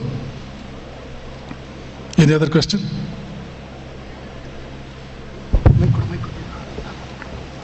ಇನ್ನೊಂದು ಪ್ರಶ್ನೆ ಇದ್ರೆ ಹೇಳಿ. ಮೊದಲಿಗೆ ಇಂಥ ಒಂದು ಅತ್ಯದ್ಭುತವಾದಂಥ ಕಾರ್ಯಕ್ರಮವನ್ನ ಆಯೋಜನೆ ಮಾಡಿದಂಥ ನಮ್ಮ ಮೋದಿ ಕೇರ್ನ ಎಲ್ಲ ಲೀಡರ್ಸ್ಗಳಿಗೋಸ್ಕರ ಧನ್ಯವಾದಗಳು. ಅದ್ರ ಜೊತೆಗೆ ಈ ಸ್ವಾಮೀಜಿ ನಮಗೆ ಇಲ್ಲಿಯವರೆಗೆ ಬಂದು ನಾವು ಎಷ್ಟೆಷ್ಟೋ ತರಬೇತಿಗಳನ್ನು ಅಟೆಂಡ್ ಆಗ್ತಾ ಇರ್ತೀವಿ, ಆದರೆ ಯಶಸ್ಸಿನ ಬಗ್ಗೆ ಇಷ್ಟೊಂದು ಅನುಭವನ ಪಡ್ಕೊಂಡು ನಮ್ಮ ಜೊತೆ ಹಂಚ್ಕೊಂಡದಕ್ಕಾಗಿ ನಿಮಗೆ ನಮ್ಮ ಅನಂತ ಧನ್ಯವಾದಗಳು ಸ್ವಾಮೀಜಿಗೆ. ನನ್ನೊಂದು ಪ್ರಶ್ನೆ ಇದೆ ಸ್ವಾಮೀಜಿ. ಸಾಮಾನ್ಯವಾಗಿ ಮನುಷ್ಯನ ಹತ್ರ ಅತಿ ಹೆಚ್ಚು ಪವರ್ ಇದೆ ಅಂತ ಹೇಳ್ತೀವಿ. ನಮ್ಮ ಭಾರತ ದೇಶ ಇವತ್ತು ಜನಸಂಖ್ಯೆಯಲ್ಲಿ ನಂಬರ್ 1 ಕಡೆ ಹೋಗ್ತಾ ಇದೆ. ಭಾರತ ದೇಶದಲ್ಲಿ ಎಲ್ಲರೂ ಕೂಡ ಸಾಧನೆ ಮಾಡಬೇಕಂತ ನಿಂತ್ಕೊಂಡ್ರೆ ಇವತ್ತು ಅತಿ ದೊಡ್ಡ ರಾಷ್ಟ್ರವಾಗಿ ಹೊರಹೊಮ್ಮುತ್ತೆ.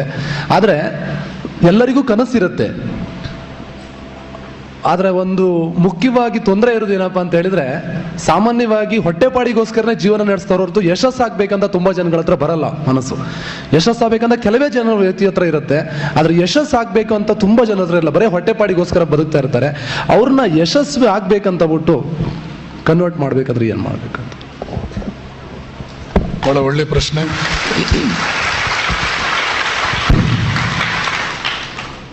ಹೊಟ್ಟೆಪಾಡಿಗೆ ಮಾಡಿ ತಪ್ಪೇನಿಲ್ಲ, ಆದ್ರೆ ಅಲ್ಲೇ ನಿಲ್ಬೇಕು ಯಾಕೆ? ಅಲ್ಲೇ ನಿಂತ್ಬಿಡ್ತೀರಿ ಯಾಕೆ?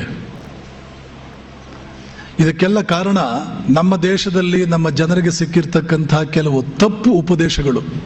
ಹೇಳಿದ್ನಲ್ಲ ಆವಾಗಲೇ, ಆಸೆಯೇ ದುಃಖಕ್ಕೆ ಕಾರಣ. ಇದು ನಮ್ಮ ದೇಶವನ್ನು ಹಾಳು ಮಾಡದಂತೆ ಇನ್ಯಾವುದೂ ಹಾಳು ಮಾಡಿಲ್ಲ.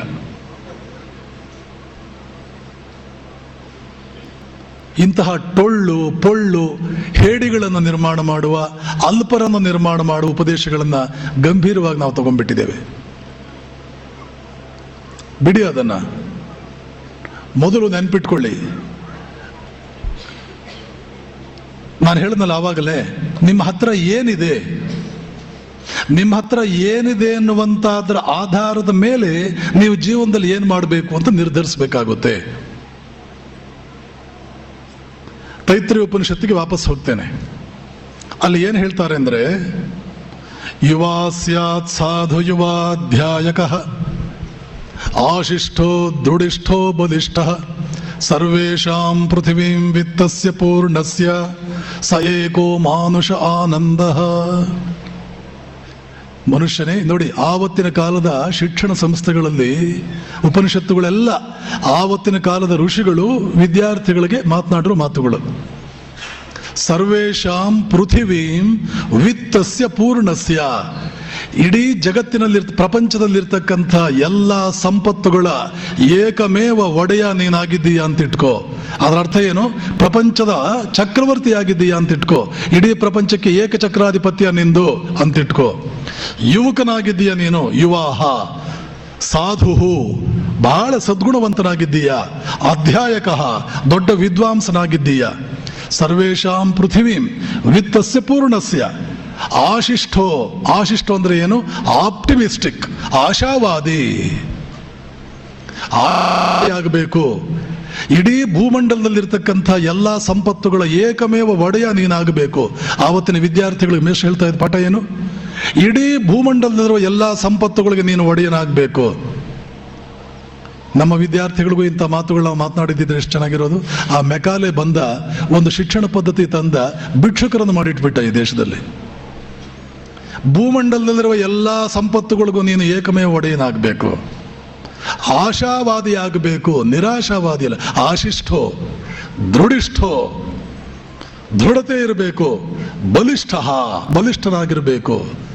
ಯುವಕನಾಗಿರಬೇಕು, ಸದ್ಗುಣವಂತನಾಗಿರಬೇಕು, ಮಹಾವಿದ್ವಾಂಸನಾಗಿರಬೇಕು. ಇಷ್ಟು ಸಾಧನೆ ಮಾಡಿದರೆ ಯುವಕನೇ ನೀನು ಒಂದು ಯೂನಿಟ್ ಆಫ್ ಅಚೀವ್ಮೆಂಟ್ ಸಾಧನೆ ಮಾಡಿದ ಹಾಗೆ, ಒಂದು ಅಡಿ ಮಾಡಿದ ಹಾಗೆ.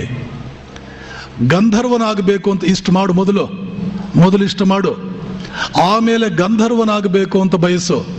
ಆ ಗಂಧರ್ವನಿಗೆ ತೇಯೇ ಶತಂ ಮಾನುಷ ಆನಂದ, ಇಂಥ ಆನಂದಗಳು 100 ಮಾಡಿದರೆ ತೇಯೇ ಶತಂ ಮಾನುಷ ಆನಂದ ಸಯೇಕೋ ಗಂಧರ್ವಾಣಾಮಾನಂದ. ಇಂತಹ ಆನಂದಗಳನ್ನು 100 ಪಟ್ಟು ನೀನು ಜಾಸ್ತಿ ಮಾಡಿಕೊಂಡ್ರೆ ಆವಾಗ ಗಂಧರ್ವನಾಗ್ತೀಯ. ಹೀಗೆ ಹೋಗುತ್ತೆ. ತೇಯೇ ಶತಂ ಗಂಧರ್ವಾಣಾಮಾನಂದ ಸಯೇಕೋ ಪಿತೃಣಮಾನಂದ. ಈ ಗಂಧರ್ವರ 100 ಆನಂದಗಳು ನಿಂದಾಯಿತು ಅಂದ್ರೆ ನೀನು ಪಿತೃಲೋಕಕ್ಕೆ ಹೋಗ್ತೀಯ. ಆ ಪಿತೃಗಳ 100 ಪಟ್ಟು ಆನಂದಗಳು ಆದರೆ ನೀನು ದೇವತೆಗಳ ಲೋಕಕ್ಕೆ ಹೋಗ್ತೀಯ, ದೇವತೆಯಾಗ್ತೀಯ. ಅಥವಾ ಇಷ್ಟು ಅಚೀವ್ಮೆಂಟ್ ಮಾಡೋ ಸಾಮರ್ಥ್ಯ ನಿನಗೆ ಬಂತು ಅಂದ್ರೆ ನೀನು ದೇವತೆಯಾಗ್ತೀಯ. ದೇವತೆಗಳ 100 ಸಾಧನೆಗಳನ್ನು ಒಟ್ಟಿಗೆ ಹಾಕಿದ್ರೆ ಒಬ್ಬ ಇಂದ್ರನ ಸಾಧನೆ ಆಗುತ್ತೆ. ನೀನು ಅದೂ ಆಗಬಲ್ಲೆ.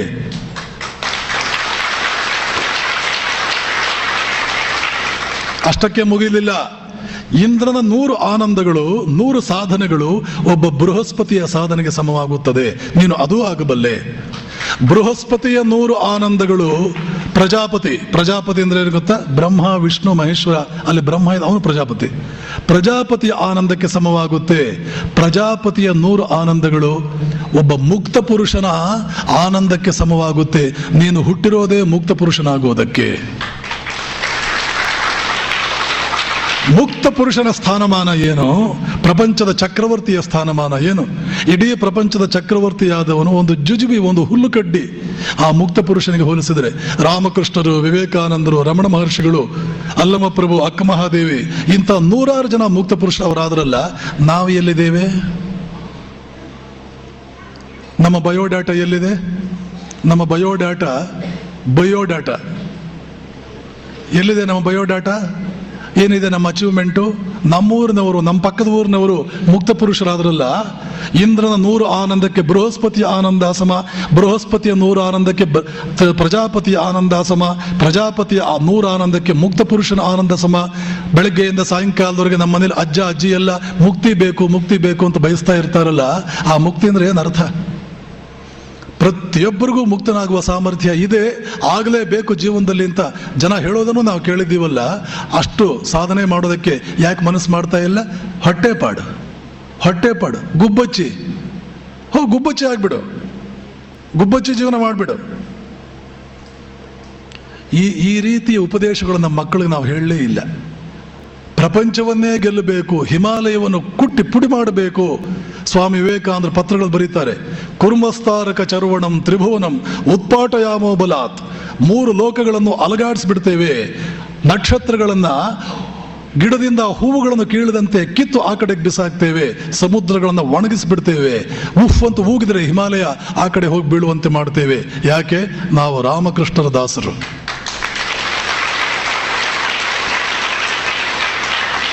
ಇಂಥ ಚಿಂತನೆ ಸಣ್ಣ ಮಕ್ಕಳಿಗೂ ಹೇಳಬೇಕಾಗಿತ್ತು. 5 ವರ್ಷದ ಮಗುವಿನಿಂದ ಹೇಳ್ತಾನೆ ಬರಬೇಕಾಗಿತ್ತು, ಏನಾದರೂ ಮಾಡೋ, ಆದರೆ ನೆನ್ಪಿಟ್ಕೋ, ಇಲ್ಲಿಯವರೆಗೆ ಇತಿಹಾಸದಲ್ಲಿ ಏನೇನಿದೆಯೋ ಆ ರೆಕಾರ್ಡ್ ಎಲ್ಲ ಬ್ರೇಕ್ ಮಾಡೋ ಅಷ್ಟೇ, ಏನಾದರೂ ಮಾಡು. ಇವತ್ತು ನಮ್ಮ ತಂದೆ ತಾಯಂದ್ರೆ ಮಕ್ಕಳಿಗೆ ಹೇಳ್ತಾರೆ, ಕನ್ನಡ ಶಾಲೆ ಮಾಸ್ಟರ್ ಆಗು, ಇಂಜಿನಿಯರ್ ಆಗು. ಇಂಜಿನಿಯರ್ ಆಗ್ಬಿಡ್ತು ಅಂತಂದ್ರೆ ಇಂದ್ರ ಪದವಿ, ಇಲ್ಲ CET ನಲ್ಲಿ ಏನಾದರೂ ಒಂದು ಬಂದು MBBS ಆಗ್ಬಿಡ್ತು, ಡಾಕ್ಟರ್ ಆಗ್ಬಿಡ್ತು, ಮುಗದೇ ಹೋಯ್ತು ಕತೆ. ಒಂದು ಮನೆಗೆ 4 ಜನ ಡಾಕ್ಟರ್ಗಳು ಇರ್ತಾರೆ, ಒಂದು ಡಾಕ್ಟರ್ ಆಗ್ಬಿಡ್ತು, ಮುಗದೇ ಹೋಯ್ತು. ಅಯ್ಯೋ ದುರ್ವಸ್ಥೆಯೇ. ಬೇರೆ ದೇಶದವ್ರು ಹಾಗೆ ಯೋಚನೆ ಮಾಡಿದ್ರೆ ಅರ್ಥ ಇದೆ. ಯಾಕೆ? ಅವರು ನನ್ನ ಉಪನಿಷತ್ತುಗಳಿಲ್ಲ ಅವರಿಗೆ. ಒಬ್ಬ ಮನುಷ್ಯನ ತಾಕತ್ತು ಏನು ಅಂತ ಹೇಳಿ ವಿವೇಕಾನಂದ ಏನು ಹೇಳ್ತಾರೆ ಗೊತ್ತಾ? No sciences, no books, no scriptures can even imagine the glory of self that appears as man. ಮನುಷ್ಯನ ಶಕ್ತಿಗಳು ಎಷ್ಟು ಅಂತ ಕಲ್ಪನೆ ಮಾಡಿಕೊಳ್ಳೋದಕ್ಕೂ ಯಾವ ಧರ್ಮಕ್ಕೂ ಆಗೋದಿಲ್ಲ, ಯಾವ ವಿಜ್ಞಾನಕ್ಕೂ ಆಗೋದಿಲ್ಲ, ಕಲ್ಪನೆ ಮಾಡ್ಕೊಳ್ಳೋಕ್ಕಾಗೋದಿಲ್ಲ. ಅಷ್ಟು ಶಕ್ತಿಗಳಿದೆ ಮನುಷ್ಯನಲ್ಲಿ. ಅಲ್ಪತನ, ಹೊಟ್ಟೆಪಾಡು, ಎಂತಹ ಇದೊಂದು ಜೀವನವೇ ಇದು? ಇದು ಜೀವನವೇ? ಆತ್ಮಹತ್ಯೆಗಿಂತಲೂ ದುರ್ವಸ್ಥೆ ಇದು. ಕೊನೆಗೆ ಆತ್ಮಹತ್ಯೆ ಮಾಡ್ಕೊಂಡವರಾದ್ರೂ ಹೋದ್ರು, ಇದು ಬದುಕಿಯೂ ಆತ್ಮಹತ್ಯೆ.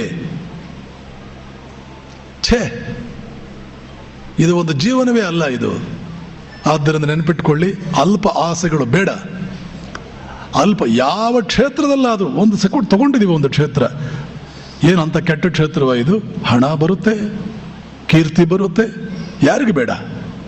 ಗೌರವ ಬರುತ್ತೆ, 10,000-1,000 ಜನ ಪರಿಚಯಕ್ಕೆ ಬರ್ತಾರೆ, ದೇಶ ವಿದೇಶಗಳನ್ನು ನೋಡ್ತೀವಿ. ಇದನ್ನೆಲ್ಲ ಪ್ರತಿನಿತ್ಯ ಮನಸ್ಸಿನ ಮುಂದೆ ತಂದ್ಕೋಬೇಕು, ಕನಸು ಕಾಣಬೇಕು. ಒಂದು ದಿನ ನಾನು ಹೀಗಾಗ್ತೇನೆ, ಈ ವರ್ಷದ ಕೊನೆಗೆ ನಾನು ಹೀಗಾಗ್ತೇನೆ, ಮುಂದಿನ ವರ್ಷದ ಕೊನೆಗೆ ಹೀಗಾಗ್ತೇನೆ, 5 ವರ್ಷದ ನಂತರ ಹೀಗಾಗ್ತೇನೆ. ಒಂದು ಚಾರ್ಟ್ ಹಾಕೋಬೇಕು. ನೀವು ಮಲ್ಕೊಳ್ಳೋ ರೂಮ್ನಲ್ಲಿ ಅದೆಲ್ಲ ಬರ್ಕೋಬೇಕು.